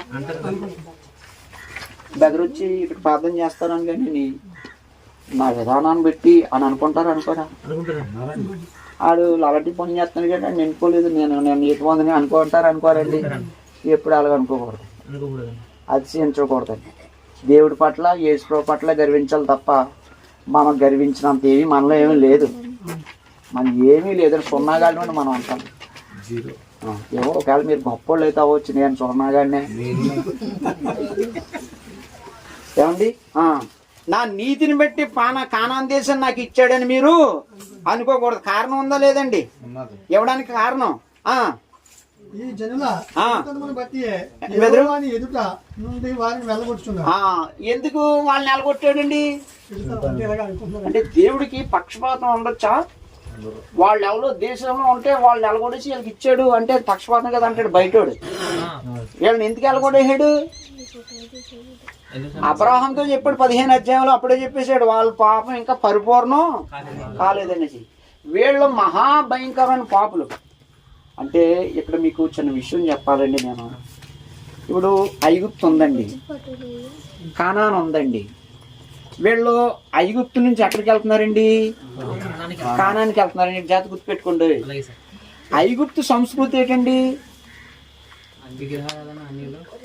విగ్రహారం చేసినా తప్పులేదు, వాళ్ళకి వ్యభిచారం చేసినా తప్పులేదు, దొంగతనం చేసినా తప్పులేదు. ఓకే, ఎక్కడికి వెళ్తే ఇక్కడ అదే సంస్కృతి. కానాన్ దేశంలో కూడా వ్యభిచారం చేసినా తప్పులేదు, దొంగతనం చేసినా థ్యాంక్స్ రా తప్పులేదు. అయితే ఇప్పుడు ఏం చేయాలి? ఎక్కడి నుంచి తీసుకెళ్ళి ఎక్కడ పెట్టినా అదే సంస్కృతి, ఎక్కడ అదే సంస్కృతి, ఇక్కడ. అందుకని ఈ మధ్యలో సేనాపర్వతం దగ్గర ఆపేసేసి ధర్మశాస్త్రం ఇచ్చి, నాయన ఈ చట్ట ప్రకారంగానే మీరు నడాలి, ఇక్కడికి వెళ్ళాక అక్కడ ఇవన్నీ తీసుకోకూడదు అని చెప్పేసి. అప్పుడు ఎక్కడికి వెళ్ళాక ఏదైతే చేయొద్దు అన్నాడు అదే చేసిరండి. అందుకని ధర్మశాస్త్రంలో 10 ఆజ్ఞలు ఇచ్చి 613 ఆజ్ఞలు ఇచ్చాడండి ధర్మశాస్త్రంలో వాళ్ళకి. చేనాయి పర్వతం దగ్గర 613 ఆజ్ఞలు ఇచ్చాడండి. 10 ఆజ్ఞలతో 613 ఆజ్ఞలు ఇక్కడ చెప్పించి అప్పుడు ఇక్కడికి పంపించాడండి. అయితే ఇక్కడ ఉన్న వాళ్ళ పరిస్థితి ఏంటంటే వ్యభిచారం చేసినా తప్పులేదు, నరహత్య చేసినా తప్పులేదు. అందుకని వాళ్ళు కల్చర్ని బట్టి, వాళ్ళ యొక్క సంస్కృతిని బట్టి దేవుడు ఏం చేశాడంటే 7 జాతుల వాళ్ళని ఇక్కడి నుంచి ఏం చేశాడండి? వెళ్ళగొట్టి వీళ్ళకి ఈ దేశాన్ని ఇస్తానని తీసుకెళ్ళేటప్పుడు, నేను ఆ దేశాన్ని మీకు ఇవ్వడానికి మీ గొప్పతనాన్ని బట్టి, మీ తెలివితేటలను బట్టి, మీ నీతిని బట్టి నేను ఇవ్వలేదు. వాళ్ళు చేసిన చెడుతానని బట్టి వాళ్ళని పంపేస్తున్నాను. మీరు నా ప్రజలు కాబట్టి నేను మీకు ఇస్తున్నానని కారణాలు చెప్పాడండి ఈ 9వ అధ్యాయంలో. 1, మీ నీతిని బట్టి నేను ఇవ్వలేదు. 2, వాళ్ళు చెడుతానని బట్టి వాళ్ళని వెళ్ళగొట్టాను. తర్వాత దేశములకు వచ్చి దాన్ని స్వాధీనపరచుటకు నీ నీతి అయిన యథార్థత అయినను హేతువు కాదు. ఈ జనముల బట్టి యెహోవా నీ పితరులైన అబ్రహాము, ఇస్సాకు, యాకోబులతో ప్రమాణం చేసిన మాటను స్థాపించుటకై నీ దేవుడైన యెహోవా వారిని నీ ఎదుటి నుండి వెళ్ళగొట్టున్నాడు. అవును, 3వ కారణం ఏంటండి? అబ్రహాము, ఇస్సాకు ప్రమాణం చేసిన. అబ్రహాము, ఇస్సాకు, యాకోబులతో వాగ్దానం చేశాడు కదా దేశాన్ని ఇస్తానని. నా వాగ్దానం నెరవేర్చడానికి నేను కానాన్ దేశాన్ని ఇస్తున్నా, మీ నీతిని బట్టి కాదు. వాళ్ళు చెడుతానని బట్టి వాళ్ళు నిలగొట్టేస్తున్నానని కానాన్ దేశాన్ని ఇవ్వడానికి కారణాలు దేవుడు అక్కడ చెప్పాడు. వీళ్ళు ఏమనుకుంటారు? మా నీతిని పెట్టి ఇచ్చాడు అనుకుంటారు. బాబు, మీ నీతి పెట్టి, మీ గొప్పతనం పెట్టి మీ కానాన్ దేశాన్ని మీకు ఇవ్వలేదు. 1, పితలతో నేను వాగ్దానం చేసి దాన్ని నిలబెట్టుకోవాలి, అందుకే కానాన్ దేశాన్ని ఇచ్చాను. 2, మీ నీతిని పెట్టి ఇవ్వలేదు, వాళ్ళు చెడుతాన్ని పెట్టి వాళ్ళు నిలగొట్టి నేను మీకు కానాన్ దేశాన్ని ఇచ్చానని కానాన్ దేశాన్ని ఇవ్వడానికి ఆ కారణాలు దేవుడు ఈ 9 అధ్యాయంలో చెప్పాడండి. కానాన్ ఇచ్చిన కారణాలన్నీ 9 అధ్యాయంలో రాసుకోండి బెదరు. 10 అధ్యాయం అండి బెదరు, 10 అధ్యాయము. అప్పుడు దేవుని వేలుతో రాయబడిన 2 రాతి పలకలను యెహోవా నాకు అప్పగించాడు. 10 అధ్యాయం అండి బెదరు, 10 అధ్యాయం అండి. ఆ కాలమందు యెహోవా మునుపటి వాటి వంటి 2 రాతి పలకలు నువ్వు చెక్కుకొని కొండ ఎక్కి నా ఎద్దకు రమ్ము, మరియు నీవు ఒక మందసమును చేసుకుని నీవు పగలగొట్టిన మొదటి పలక మీదనున్న మాటలను నేను ఈ పలకల మీద రాసిన తర్వాత నీవు ఆ మందసములో వాటిని ఉంచవలనని నాతో చెప్పింది. బెదరు 1 నుంచి 11 వచ్చిన బెదరు రాతి పలకలను మరలా ఇచ్చుట. ఇప్పుడు ఎందుకు ఇచ్చాడు? నిర్మాకాండంలో రాతి పలకలు ఇచ్చాడు. జాతీయ బెదరు 40 రోజులు 40 పగలు 40 రాత్రులు సేనా పర్వతం మోసి ఉండిపోడు. ఈ కింద ప్రజలందరూ అన్నారు, ఏంటి పాలు తేనె ప్రవహించే దేశాన్ని ఎత్తానన్నాడు, అదన్నాడు, ఇదన్నాడు, మేడ మీద నుయ్యి అన్నాడు, అన్నీ చేసి మనం తీసుకొచ్చాడు. మోసానవాడు ఎక్కడ ఉన్నాడు, ఎక్కడ కూడా మనకు కనపడలేదు. 4 రోజులు ఎక్కడ ఉండిపోయినా సేనాపరదం ఉండిపోడు. ఈలోగా ఈ ప్రజలందరూ ఈ ముక్కుల్లో ఈ చెవుల్లో ఈ బంగారం తీసి ఆహారానికి ఇస్తే బంగారు దూడని చేసుకుని యెహోవా అయోధ్య దేశంలో మనం విడిపించిన దేవుడు ఇదే, ఎర్ర సముద్రం నిలబడిన దేవుడు ఇదే అని చెప్పేసి ఆ దూడని పూజించడం మొదలుపెట్టి అల్లకొలు చేసేస్తున్నారు. ఇలాగ రాతి పలకలు కట్టుకొని కొండ దిగి మోసే యెహోషువ వస్తున్నారు. విజయదాన్ని మోగిపోతున్నాయి. కిందంటే విజయదాన్ని కాదు, అది ఇంకొకదని అని చెప్పగానే కింద కొత్తులోకి సారానికి చంద్రబందరు అయిపోయి ఉన్నారు ప్రజలు. మోసే కోపం వచ్చి ఆ రాతి పలక విసిరేసాడు. అక్కడ చాలా మంది చచ్చిపోయారు. అయితే దేవుడు కొన్ని రోజుల తర్వాత మళ్ళీ ఏం చేయడం, 2 రాతిపాలకు చెక్కించి పైకి రమ్మన్నాడు. అది ఈ సందర్భం. 2 రాతిపాలకు మళ్ళీ తెమ్మని రాతిపాలకు మీద మళ్ళీ 10 ఆజ్ఞలు రాయడానికి తెమ్మన్నాడు. 1 నుంచి 11 వచ్చారు, 11 వచ్చినారు. తర్వాత అండి 12 నుండి అండి పెద్ద 12 నుండి 32 వరకు ఉండండి. కాబట్టి ఇశ్రాయేలు నీ దేవుడైన యెహోవాకు భయపడి ఆయన మార్గములన్నిటిలో నడుచుచు ఆయనను ప్రేమించి నీ దేవుడైన యెహోవాను నీ పూర్ణ మనసుతోను నీ పూర్ణాత్మతోను సేవించి నీ మేలు కొరకు నేను నీకు ఆజ్ఞాపించు యెహోవా ఆజ్ఞలను కట్టడలను అనుసరించి పొందునను మాట కాక నీ దేవుడైన యెహోవా నిన్ను మరి ఏమి అడుగుతున్నాడు చూడుము. ఆకాశము మహాకాశము భూమియు అందున్నదంతయు నీ దేవుడైన యెహోవాయే. అయితే యెహోవా నీ పితరులను ప్రేమించి వారి యందు ఆనందపడి సమస్త జనములలో వాటిని సంతానమైన మిమ్మును నేటి వలె ఏర్పరచుకునేది. ఇక్కడ చూడండి బెదరు, నేను చదువుతున్నా చూడండి బెదరు. కాబట్టి ఇశ్రాయేలు నీ దేవుడని యెహోవాకు భయపడి 12 వచ్చిన 12 వచ్చిన ఆయన మార్గంలన్నిటిలో నడుచుచు ఆయనను ప్రేమించి నీ దేవుడని యెహోవా నీ పూర్ణ మనసుతోను నీ పూర్ణాత్మ సేవించి నీ మేలు కొరకు నేడు నేను నీకు ఆజ్ఞాపించి యెహోవా ఆజ్ఞలను కట్టడను అనుసరించి నడుచుకుందన్న మాట కాక నీ దేవుడని యెహోవా నిన్ను ఏం అడుగుతున్నాడో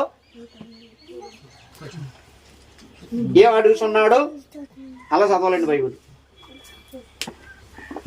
దేవుడు కోరుచున్నాడండి ప్రజల్ని, ఇశ్రాయేలు ప్రజలు ఏమని కోరుతున్నాడండి? మీరు అది గీతలు పెట్టుకోండి. ఒకటే అది అన్ని రాయాలి బోర్డు మీద. కాబట్టి ఇశ్రాయేలు జాతర చూడండి మీ గ్రంథాల్లో, నీ దేవుడని యెహోవాకు భయపడాలి. ఒకటి, నీ దేవుడని యెహోవాకు భయపడాలి. 2, ఆయన మార్గంలో నడుచుకోవాలి. 3, ఆయనను ప్రేమించాలి. 4, నీ దేవుడైన యెహోవా నీ పూర్ణ మనసుతో నీ పూర్ణాత్మతోనూ సేవించాలి. ఎన్ని చెప్పాడండి? నాకు చెప్పండి మళ్ళీ ఇప్పుడు ఎన్ని కోరాడండి దేవుడు? ఒకటి, దేవునికి భయపడాలి. మనం అందరం భయపడాలండి. దేవునికి ఎందుకు భయపడాలి చెప్పండి ఇప్పుడు మనం అందరం.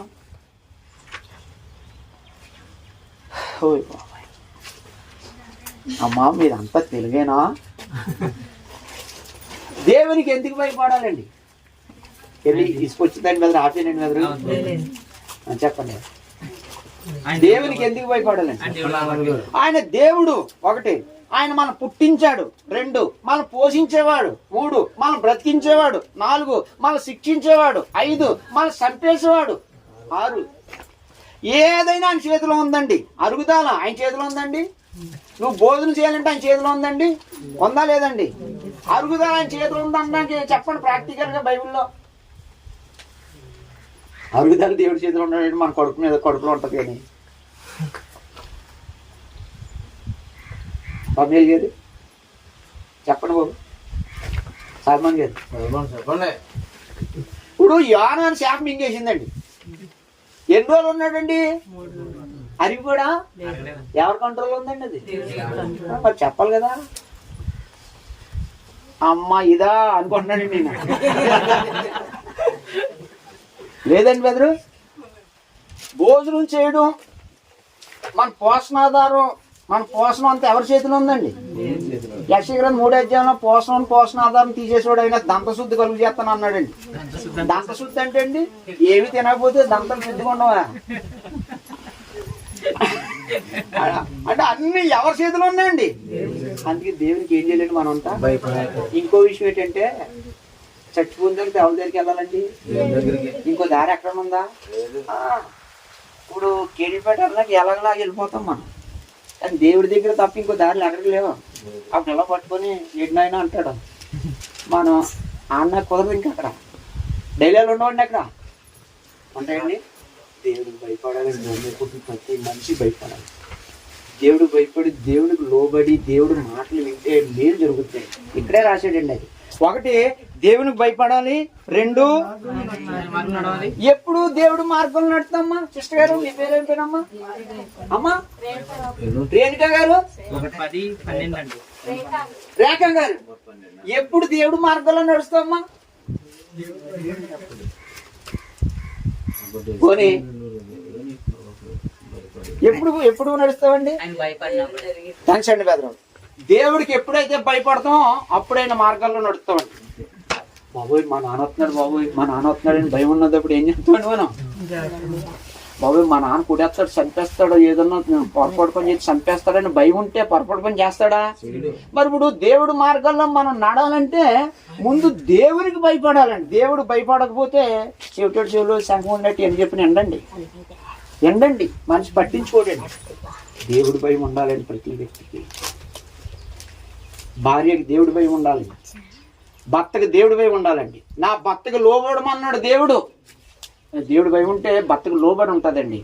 చాలు చెప్పాలి వెళ్ళు అంటదండి. లేకపోతే భయం లేకపోతే నేనేం ఖాళీగా కూర్చొని నువ్వే కాదు లేదు బయటకు వచ్చి నాకు అడిగిపోతుంది ఇక్కడ ఇంటి దగ్గర అన్నదనుకోండి. ఇప్పుడు కష్టపడి వచ్చినట్టుకి ఏం చేయాలండి భార్య? బయట బోళ్ళు కష్టపడి వస్తాడండి ఇంటికి వచ్చేలోకి మంచిగా ఏంటే మంచిలా ఇక్కడ దాకా వచ్చినట్టు తీసుకొని తాగడం పెట్టి మంచిగా ఇవ్వాలండి. వెనక ఖాళీ కూర్చుని అన్నదనుకో మా నోడు చాలా కూల్ అయిపోతుంది కదా అక్కడ. నేను అనుభవం తెచ్చిన కదా వెంటనే ఏమండి ఎలా ఉన్నారండి కొంచెం కూర్చోండి అన్నారండి, కూల్ అయిపోతుంది. నా తర్వాత ఇలా భయం ఉంటే దేవుడు ఆజ్ఞని భర్త పాటిస్తాడు, భార్య అందరూ పాటిస్తారండి. అందరూ భయం ఉన్నదప్పుడే దేవుడి మార్గంలో నడుచుకుంటాము, ఆయన ప్రేమిస్తామండి. ఇదంతా ముందు బేస్ ఏదండి? భయం ఉండాలంటే దేవుడి పట్ల భయం ఉండాలంటే దేవుడి కోసం తెలియాలండి. దేవుడి గురించిన వాస్తవం, దేవుడి గురించిన సత్యం తెలిసినట్టు భయం వస్తుంది. కరెంటు కోసం నాకు తెలిసిందనుకోండి చాలా జాగ్రత్తగా ఉంటాం. కరెంటు కోసం తెల్లదనుకోండి రోడ్లో నెట్టుకుంటాను, వైరు ఎదురులో నెట్టుకుంటాను. అండ్ బదులు ఇప్పుడు పాకి కుర్రోడికి ప్లగ్లో వైర్లు ఎట్టి ఇస్తే ఏం చేస్తాడండి? పట్టుకుంటాడు, నోట్లో నెట్టుకుంటాడు. మనం ప్లగ్లో ఎట్టి వైర్లు ఇస్తే ఎవరా నన్ను చంపేద్దాం అనుకుంటున్నాడు. ఎందుకనండి? కరెంటు కోసం మనకు తెలుసు అది చంపేస్తుందని తెలుసు, అది మేలు చేస్తుందని తెలుసు, చంపేస్తుందని తెలుసు, దాని మీద జాగ్రత్తగా ఉంటాం. అలాగే దేవుడి కోసం మనం పూర్తిగా తెలిస్తే ఆయన చంపేస్తాడని తెలుసు, మేలు చేస్తాడని తెలుసు. దేవుడి కోసం తెలిసినప్పుడే మనకు భయం వస్తుంది. ఆ భయం వచ్చినప్పుడే మనం దేవుడి మార్గాల్లో నడుస్తామండి. ఆయన్ని ప్రేమిస్తామండి. ఆయన పూర్ణ మనసుతో పూర్ణాత్మతో ఏం చేస్తామండి? సేవిస్తామండి. ఇది దేవుడు కోరుకుంటున్నాడండి. దేవుడు మానవుని కోరుకునేది ఏదండి? నాకు భయపడండి, తర్వాత నా మార్గంలో నడండి, తర్వాత నన్ను ప్రేమించండి, తర్వాత నన్ను సేవించండి. సరే ఇలా దేవుడు కోరుకున్నాడు. దేవుడు కోరిక తీరిస్తే మనకులా ఫలితం ఏంటండి? అక్కడే ఉందండి, చదవాలండి, అక్కడే ఉంది. ఇలా దేవుడు ఇలా కోరుకుంటున్నాడు, దాన్ని మనం తీస్తే నీ మేలు కోరకు అంటున్నాడండి. అంటే మనకు మేలు జరగాలంటే ఇప్పుడు ఏం చేయాలండి? ఇప్పుడు ఏం చేయాలండి బదులు? ఇంకేమి చేయక్కర్లేదని, పీజీలు చేయక్కర్లేదని, డిగ్రీలు చేయక్కర్లేదని. ఇక్కడ నీ కుటుంబం బాగోలంటే, నీ జీవితం బాగోలంటే, దేవుడు నీకు మేలు చేయాలంటే, దేవుడు నిన్ను దీవించాలంటే, దేవుడు నిన్ను ఆశీర్వదించాలంటే ఇదిగో దేవుడికి భయపడమంటున్నాడు. నేను కోరుకుంటున్నాను, దేవుడు కోరుకుంటున్నాడు. నీ మేలు కొరకు నేను కోరుకున్నా. ఏం చేయాలి నాయన? నాకు భయపడు. ఇంకేం చేయాలి నాయన? మా మార్గాలు నడు. ఇంకేం చేయాలి నాయన? దాన్ని ప్రేమించు. ఇంకేం చేయాలి నాయన? దాన్ని సేవించు. నేను చేసేస్తాను నాయన, ఇదిగో నేను దీవిచ్చేస్తాను నిన్ను అంటున్నాడు. అబ్బా, ఓకే అండి. అంటే 12:22 ఆయన ఆజ్ఞను గైకొనవలనని కోరుచున్నాడు. ఆయన ఆజ్ఞను గైకొనవలనని కోరుచున్నాడు. 12:22 పదో అధ్యాయంలో ఏముందండి? 10 ఆజ్ఞలు గల పలకలను మరలా ఇచ్చుటను గూర్చి 10 అధ్యాయంలో రాసుకోండి బెదరు, నేను రాయట్లేదు. 11 అధ్యాయము ఐగుప్తు దేశంకు కానాను దేశానికి వ్యత్యాసం చెప్పాడండి బెదరు 11 అధ్యాయంలో. బెదరు 9 అధ్యాయము రాసుకున్నారు కదండి బెదరు. కానాను ఇచ్చుటకు కారణాలు చెప్పాడు 10 అధ్యాయంలో బెదరు. 10 ఆజ్ఞలు రాతిపలకు ఇచ్చుడిని కూర్చి తర్వాత అండి బెదరు 11 అధ్యాయం అండి బెదరు. ఐగుప్తు దేశంకును కానాను దేశంకున్న వ్యత్యాసం చెప్పాడండి బెదరు. ఇంటికెళ్ళి చెప్పుకోండి. అంటే ఆ దేశం ఎలాంటిదో ఈ దేశము ఎలా చెప్పారు కదా. ఇప్పుడు ఆ దేశంలోనూ ఈ దేశంలోనూ ఒకేలా ఉంటారు, కానీ అది కాదండి. ఆ దేశంలో పంట పొలం ఇవన్నీ ఎలాంటిది, ఇది ఎలాంటిది, ఆ దేశానికి ఈ దేశ సంబంధం ఏంటి, అది మీరు ఇంటికి వెళ్ళి చదివేసుకోండి. 11 అధ్యాయంలో కానాను దేశానికి ఐగుప్తు దేశానికి ఉన్న వ్యత్యాసం. 12 అధ్యాయంకి వెళ్ళిపోతున్నాండి బెదరు. 12 అధ్యాయం 5వ వచనం చదవండి బెదరు. 12 అధ్యాయం 5వ వచనంలో 12 అధ్యాయం అండి బెదరు.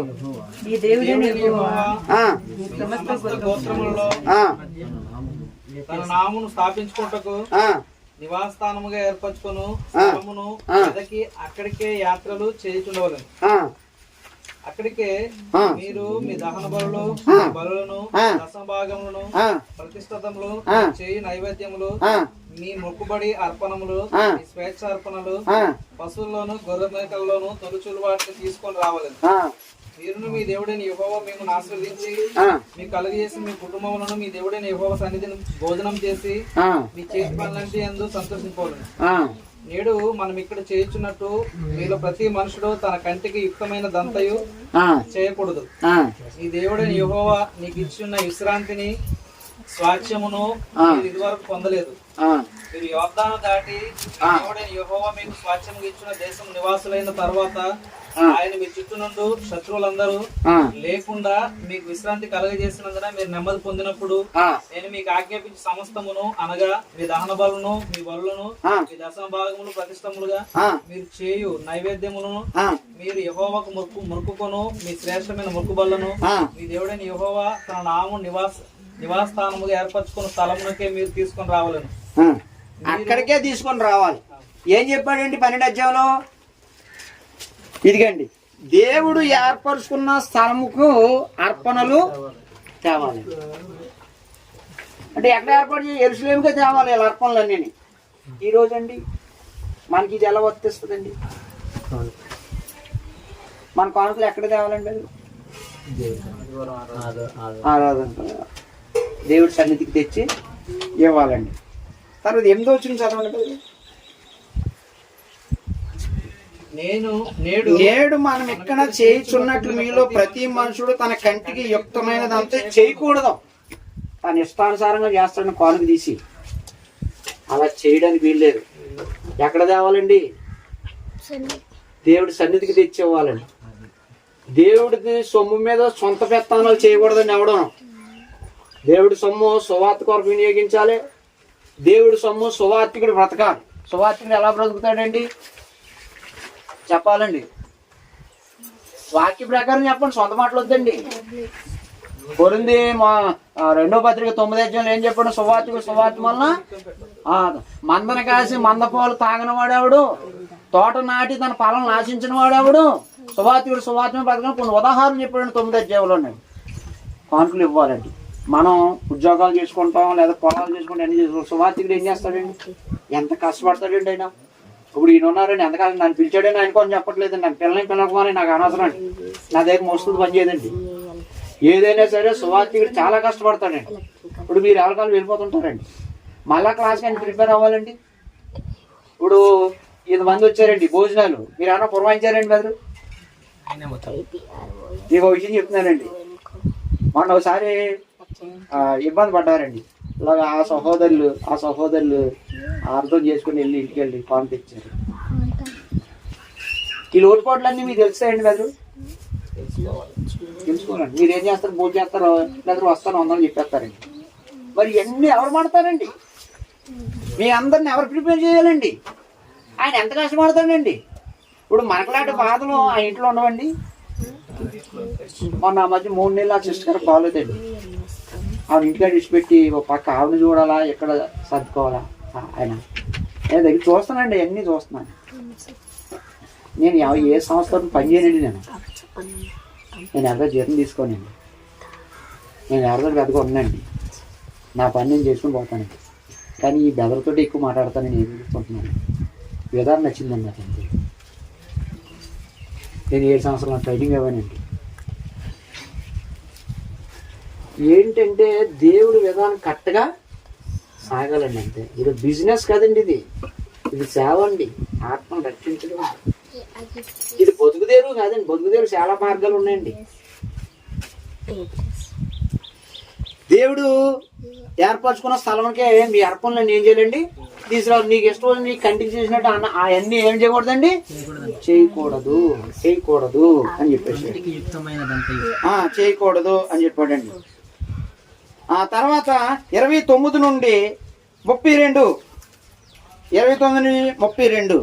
నీవు వారి దేశం స్వాధీనపరచుకోవటకు వెళ్ళుచున్న జనములను దేవుడైన యెహోవా నీ ఎదుట నుండి నాశనం చేసిన తర్వాత నీవు వారి స్వాస్థ్యమును స్వాధీనపరచుకొని దేశంలో నివసించినప్పుడు వారిని ఎదుట నుండి నశింపడిన తర్వాత నీవు వారి వెంట వెళ్ళి చిక్కబడి వారి దేవతలుగా ఆశ్రయింపకోరి, అంటే ఇతర దేవతలను ఆశ్రయించకుండా ఉండడానికి జాగ్రత్త పడండి అని చెప్పేశాడండి.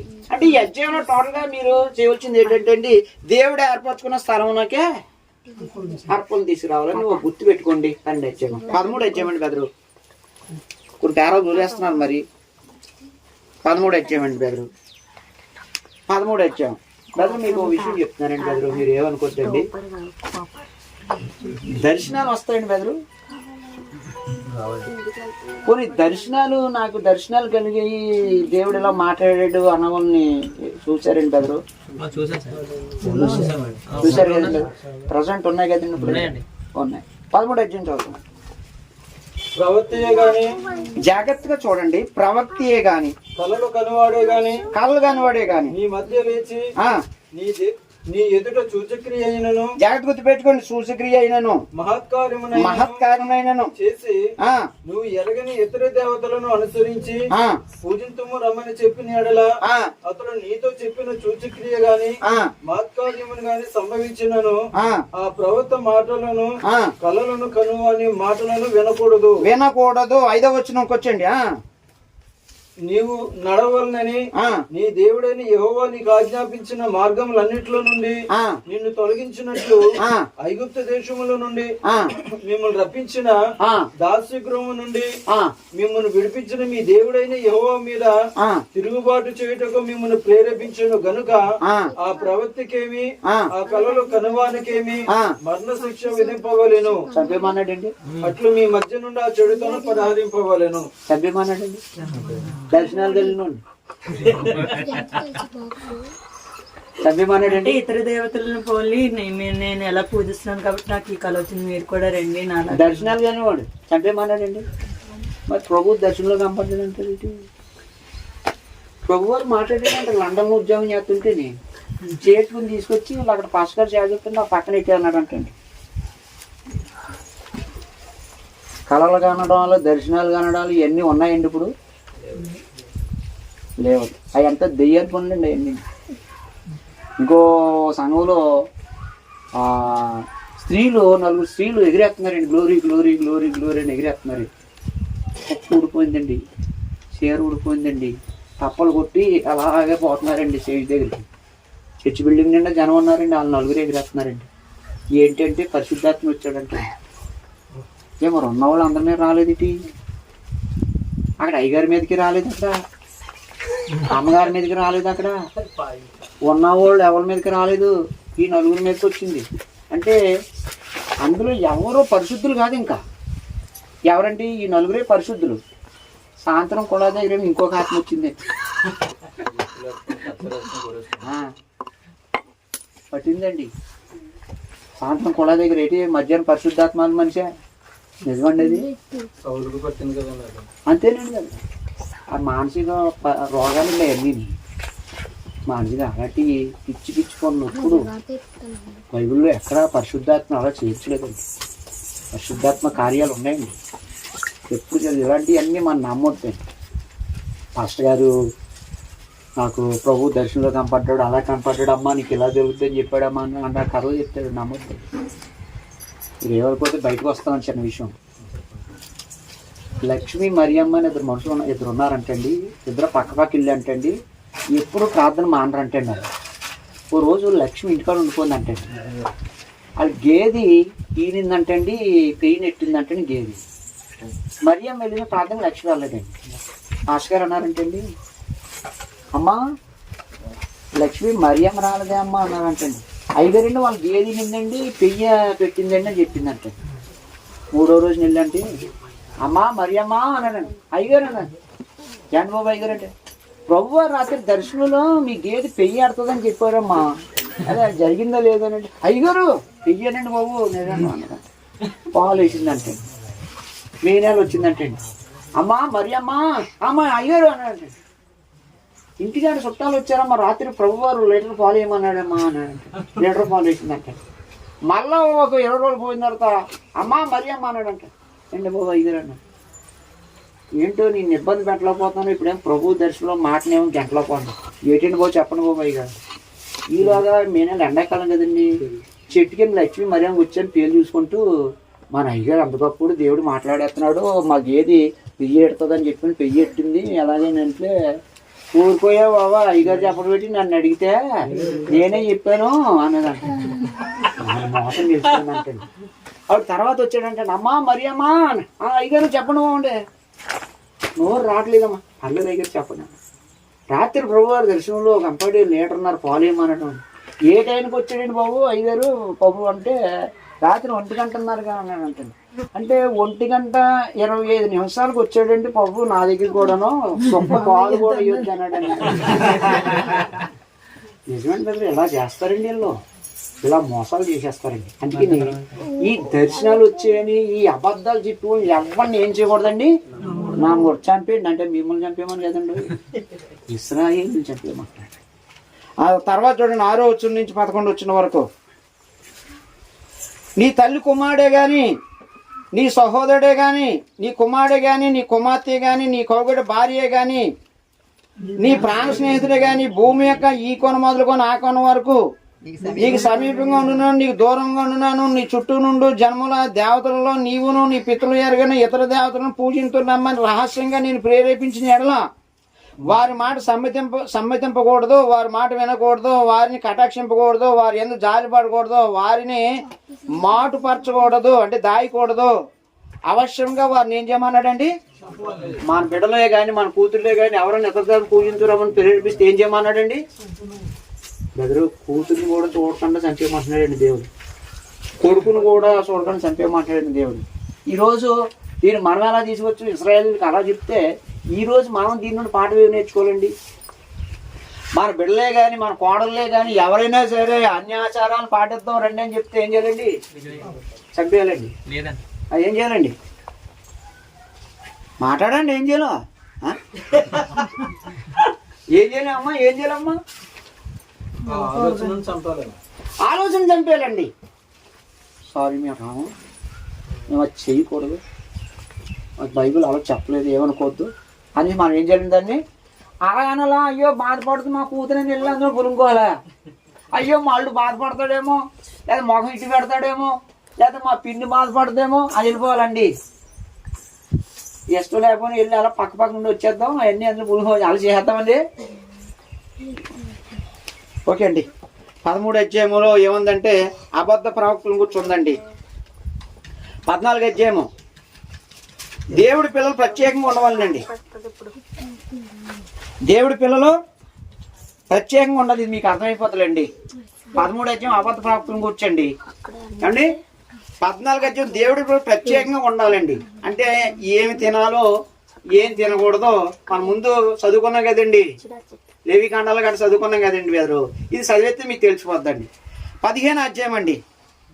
15 అధ్యాయం 7వ సంవత్సరం విడుదల కోసం చెప్పాడండి బెదరు. ఈ చదువుకుంటే మీకు తెలిసిపోతాయండి బెదరు. 16 అధ్యాయం అండి బెదరు. 16 అధ్యాయము సంవత్సరానికి 3 పండుగల కోసం చెప్పాడండి బెదరు. 16 అధ్యాయము సంవత్సరానికి 3 పండుగల కోసం చెప్పాడండి బెదరు. 17 అధ్యాయం ఉందండి బెదరు. ఇది రాజు నియమాల గురించి చెప్పాడండి బెదరు. దీంట్లోకి వెళ్తే మనకు అవదండి బెదరు. 1 గంట అయిపోయింది.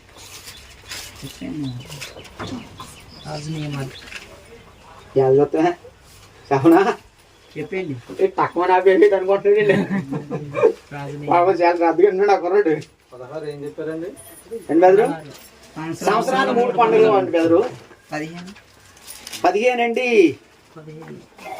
7వ సంవత్సరం విడుదల. 7వ సంవత్సరం విడుదల కోసం అండి. 17 రాజు నియమాలు. 17 రాజు నియమాలు అంటే ఇది మనం చదువుకోవాలండి. కానీ రాజు నియమాలు చెప్పాడండి బెదరు. అంటే రాజు ఎక్కువ భార్యలు ఉండకూడదు, బంగారం సంపాదించుకోకూడదు, ఇవన్నీ చెప్పాడండి బెదరు. అయితే సొలొమోన్ ఏం చేశాడండి? చేసుకున్నాడండి. బంగారం ఎక్కువ సంపాదించుకున్నాడండి. లగ్జరీ జీవితానికి అలవాటు పడిపోవడం వల్ల ఏమైపోయాడండి? భ్రష్టుడైపోయాడండి. అంటే క్లియర్గా చదవాలి కానీ అవదండి ఇది. ఏమండి? 18 అధ్యాయం అండి బెదరు. 16 వచనం.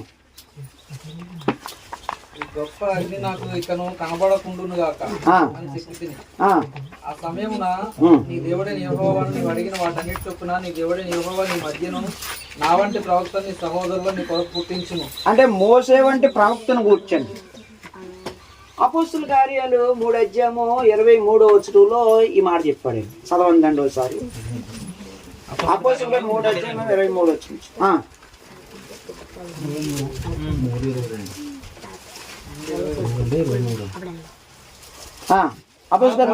మాట విననివాడు ప్రజల్లో ఉండకుండా సర్వనాశనమగునెను. మరియు సమూయేలు మొదలుకొని ఎందరు ప్రవక్తలు ప్రవచించారు. చాలండి. 22 నుంచి చదవండి. మోసే దేవుడు వంటి ఒక ప్రవక్తను మీ సహోదరుల్లో నుండి మీ కొరకు పుట్టించును. ఆయన మీతో ఏమి చెప్పినను అన్ని విషయంలో మీరు ఆయన మాట వినవలెను. ఆ ప్రవక్త మాట విననివాడు ప్రజల్లో ఉండకుండా సర్వనాశనం. ఎవరండి ఆ ప్రవక్త? ఎవరండి? యేసు ప్రభు అండి. ఏం చెప్పాడండి అక్కడ? యేసు ప్రభు మాట ఎన్ని విషయాలు వినమన్నాడండి? అన్ని విషయాల్లో యేసు ప్రభు మాట వినమన్నాడండి. వినకపోతే అది మీరే చదవండి, నేను చదవను. ఎక్కడ ఉండకుండా సర్వనాశనం అయిపోవాలంటే ఎవరి మాట వినకూడదండి?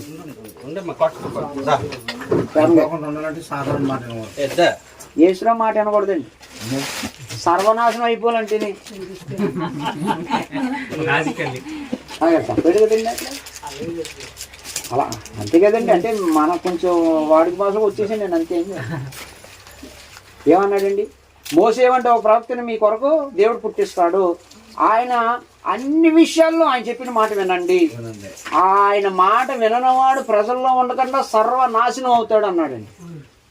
అంటే ఇప్పుడు సర్వనాశనం అవ్వాలంటే మనం యేసురావు మాట వినక్కర్లేదండి. బాగుపడాలంటే అన్ని విషయాల్లో, ఒక విషయంలో కదండి, ప్రతి విషయంలో యేసురావు మాట వినాలండి. పోసేవాడి ప్రవక్త ఎవరండి? అది 18 అధ్యాయంలో. 19 అధ్యాయంలో ఆశ్రయపురముల కోసం చెప్పాడండి. మనం చెప్పుకున్నాం పోలీస్ స్టేషన్ కోసం చెప్పుకున్నామండి. మనం మీకు అర్థమైపోయింది కదండి. 20 అధ్యాయం అండి. 20 అధ్యాయం యుద్ధ నియమాల కోసం చెప్పాడండి. యుద్ధ నియమాల కోసం చెప్పాడండి. యుద్ధానికి చదవండి బెదరు. నీవు నీ శత్రువులతో యుద్ధమునకు పోయి గుర్రములను రథములను మీకంటే స్థిరమైన జనమును చూచినప్పుడు వారికి భయపడవద్దు. ఏం చేయవద్దు? భయపడవద్దు. అయక్త దేశం నుండి నేను రప్పించిన నీ దేవుడైన యెహోవా నీకు తోడే ఉండును. ఎందుకు భయపడొద్దు? ఎదటోళ్ళు గుర్రాలు రోతులు అన్ని చూసి ఎందుకు భయపడొద్దు అంటున్నాడు? ఐగుప్తు దేశం విడిపించిన నీ దేవుడని శక్తి మొత్తం నేను ఉన్నాను నీకు, నాటిని చూసి నువ్వు భయపడొద్దు. మనం కూడా ఎదట వచ్చే అన్నిటిని బట్టి ఏం చేయకూడదండి? మనం దేవుడు మనకు తోడుగా ఉన్నాడు. ఇంట్లో ఇబ్బందులు వచ్చేస్తాయి, ఏదో బాధలు వచ్చేస్తాయి, ఎన్నో వస్తాయి, లేకపోతే ఎవరో ఏదో చేస్తారని మనం ఏం చేయకూడదండి? భయపడకూడదు. ఎవరు ఇచ్చిపెట్టినా మనకి ఎవరు తోడుకుంటాడండి? దేవుడు. దేవుడు ఒక వాగ్దానం ఇచ్చాడు, ఎన్నడూ విడువను ఎడబాయను. ఇశ్రాయేలులారా, మీ శత్రులు రథాలు గుర్రాలు అన్ని మోపుని చూసి అదంతా చూసి మీరు భయపడొద్దు. ఎందుకంటే ఐగుప్తుని విడిపించిన మీ దేవుడు నేను మీకు ఉన్నాను, మీరు భయపడొద్దు యుద్ధానికి వెళ్ళినప్పుడు. తర్వాత అంతేకాదు, మీరు యుద్ధమునకు సమీపించినప్పుడు యాజకుడి దగ్గరకు వచ్చి ప్రజలతో ఎలా చెప్పాలి? ఇశ్రాయేలులారా వినండి, నేడు మీరు మీ శత్రువులతో యుద్ధం చేయుటకు సమీపించున్నారు. మీరు మీ హృదయముల్ని జంకనీకుడి. మీ హృదయాలు ఏం చేయకూడదు? భయపడకూడదు. హృదయాలు ఏం చేయకూడదు? జంకనీయకూడదు. భయపడకండి, వనకుడి. వారి ముఖమును చూసి బెదిరకుడు. వారు ముఖం చూసి ఏం చేయకూడదు? మీ కొరకు మీ శత్రువుతో యుద్ధం చేసి మిమ్మల్ని రక్షించువాడు మీ దేవుడు యెహోవా. నేనున్నాను కదా మీ వెనకాల, మీకు ఎందుకు? మీరు భయపడొద్దు, జంకొద్దు, వనకొద్దు, మీరు ఉదయాలను ఏం చేయవద్దు. మీరు ఎందుకు? మీరు అలా ఎలాంటి నేను చూసుకుంటాను అన్నాడండి. ఇప్పుడు దావీదు ఉన్నాడండి, 3,000 మందిని దండలు ఆడించేస్తున్నాడండి. అంత ఎత్తున్న ఒక మనిషి 3 రోజుల నుంచి. బాబు ఎందుకురా మీలో సగం మంది మాలో సగం మంది రావడం ఎందుకు? అంత వేస్ట్ అది అంతాను. మీలో మొనగడు అవడం ఉంటే నన్ను కొట్టండి, మేమందరం మీ దాసులు అయిపోతాం. లేదా నేను నన్ను కూడా వేసినట్టు మీరు నా దాసులు అయిపోతారు. దీనికి ఓకేనా? రండి కావాలంటున్నాడండి ఒకడు. 3,000 మంది అడ్డిపోతున్నారండి. 3 రోజులు వెళ్ళకపోతున్నాడు. ఆడ అంత ఎత్తుంటాడంటే అండి, ఆడ కత్తేలు అక్కడ దూనంతో అలా ఉంటుందంటండి. అడ్డిపోతుంటే ఒక కుర్రోడు వెళ్ళాడండి.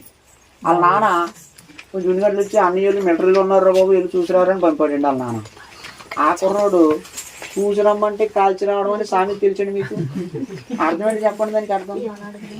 చూసి రమ్మంటే కాల్చి రావడం అంటే అర్థం చెప్పండి.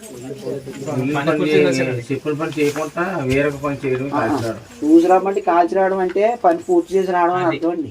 అదే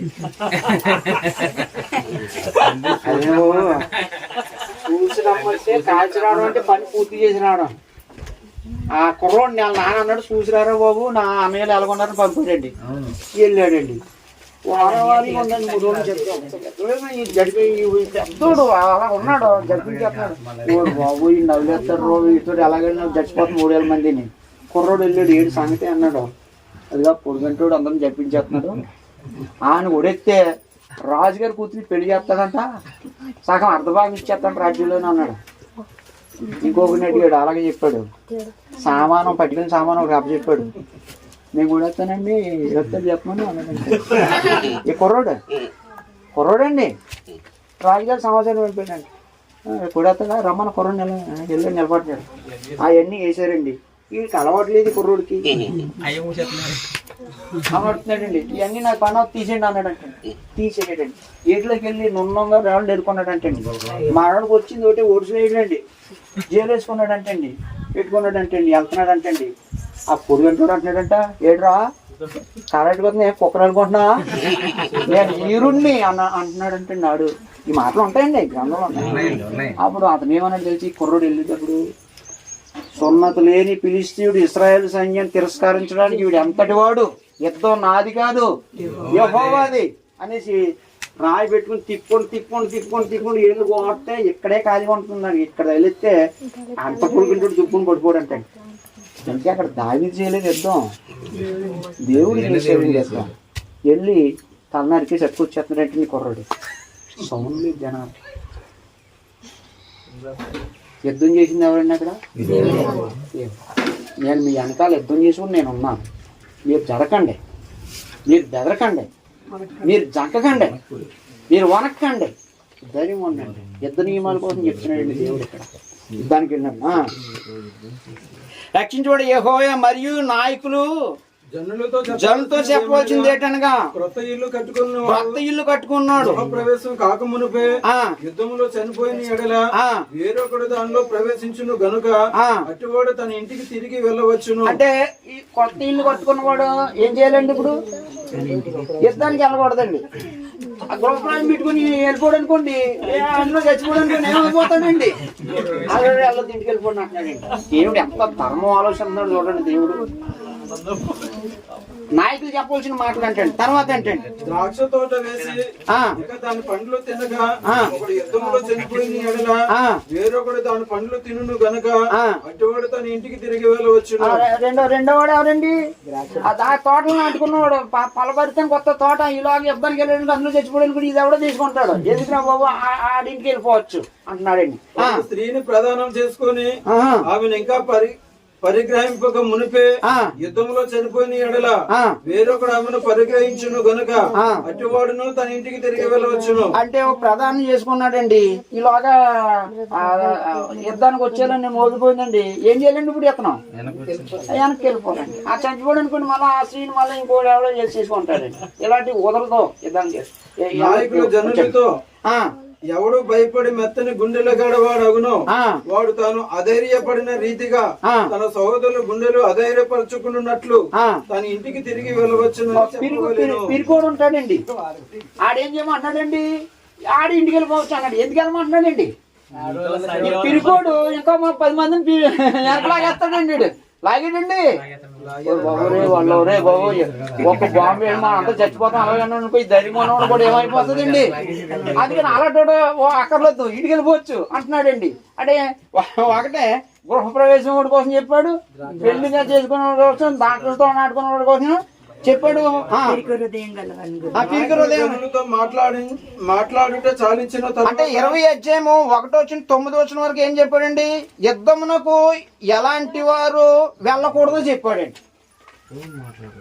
లేదా ఇప్పుడు 1 నుంచి 9 వరకు మనం ఎందుకు అంటున్నామండి ఇలాగని? ఎందుకు రాసుకుంటున్నాం చెప్పండి? అక్కడ తేరని ఎలా తెలిసింది మనకేది? అక్కడ ఖాళీ ఉంది చూడండి, అంటే అందులో ఒక విషయం ఉందని అర్థం అండి. పేర అది చూసుకోండి కదా మీరండి. అది గ్యాప్ ఉందంటే అందులో ఒక విషయం ఉంది. అప్పుడు తర్వాత ఇంకో 10వ వచనం నుండి చూడండి 18 వరకు అందులో ఇంకొక విషయం ఉందండి. అలా పేరలు డివైడ్ చేసుకుంటే మనకి క్లియర్ గా బైబిల్ అర్థమైపోద్దండి. అంటే ఇప్పుడు 20 అధ్యాయం 1 నుండి 9 అధ్యాయం వరకు ఒక విషయం ఉంది, అదొక పేర. ఏముందంటే యుద్ధానికి ఎలాంటి వారు వెళ్ళకూడదో ఉంది చెప్పేశాడు. 10వ వచనం నుండి అండి. యుద్ధం చేయుటకు మీరు ఒక పురం మీదకి సమీపించినప్పుడు సమాధానం నిమిత్తము రాయబారమును పంపింపవలెను. అంటే యుద్ధానికి వెళ్తే ఏం చేయాలండి? ముందు ఎడాఫేడ వెళ్ళిపోకూడదండి. ఒక వ్యక్తి దూతను పంపించి మేము ఇలా యుద్ధానికి వస్తున్నాం, మీరు మాతో యుద్ధం చేస్తారా లేదా మాకు సమాధానం పడిపోతారా అని దూతను పంపించాలి. పంపించినప్పుడు బాబు మీతో మేము చాలేము బాబు, మేము యుద్ధం చేయలేము, మీకు లొంగిపోతాం అంటే వాళ్ళు వీళ్ళకి ఏం చేయాలి? ట్యాక్స్ కట్టాలి. అలా లేదు దమ్ము రా అన్నారు అనుకోండి, అప్పుడు ఏం చేయాలండి?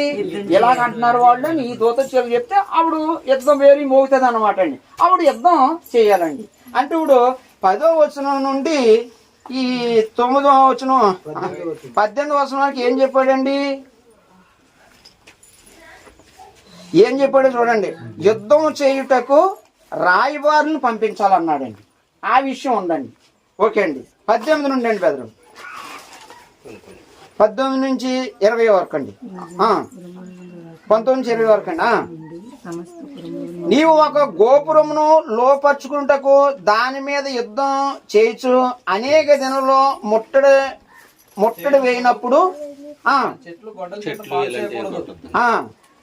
వాటి పండ్లు తినవచ్చును గాని వాటిని నరిపేయకూడదు. నీవు వాటిని ముట్టించుటకు చెట్లు నరులా అటు చెట్లని ముట్టకూడదు. ఏ చెట్లు తినదగినవి ఫలమిచ్చినవి కావని నీవు ఎరుగుదవో వాటిని పాడు చేసి నరికి నీతో యుద్ధం చేయి పురం వరకు వాటితో దానికి ఎదురు ముట్టు దిబ్బ కట్టవచ్చును. అంటే ఇప్పుడు ఏం చెప్పాడండి ఈ పేరాలో? అంటే యుద్ధం చేయడానికి వెళ్ళినప్పుడు పండ్లు కాసే చెట్లను నరకకూడదు. అంటే 3 పేరాలు ఇచ్చాడండి ఇందులో. 3 విషయాలు చెప్పాడండి అని బెదరు. ఒకటేంటి, 1 నుండి 9 వచనాల్లో యుద్ధానికి ఎలాంటి వారు వెళ్ళకూడదో చెప్పాడండి. ఓకేనండి. ఆ 10వ వచనం నుండి 18 వరకు ఏం చెప్పాడండి? యుద్ధానికి వెళ్ళేటప్పుడు రాయబారాన్ని పంపాలి అని చెప్పాడండి. తర్వాత 18 నుండి అండి నరకూడదు అన్నాడండి. అప్పుడు 21, 25, 25 అధ్యాయులు వివిధమైన ఆజ్ఞలు రాసేసుకోండి కదా. 21 నుండి 25 అధ్యాయులు వివిధమైన ఆజ్ఞలు. అవి చదవాలండి బెదరు, అవి చదవాలండి బెదరు, అవి చదవండి. ఎప్పుడైనా దేవుడి చిత్తమైతే ప్రత్యేకంగా ఈ అధ్యాయాన్ని చదువుతామండి. మనం ప్రత్యేకంగా అయ్యే చదువుతామండి. 1 నుండి 25 అధ్యాయాలు వివిధమైన ఆజ్ఞలు, చాలా విషయాలు ఉంటాయండి అందులోను. అవి మీరు రాసేసుకోండి.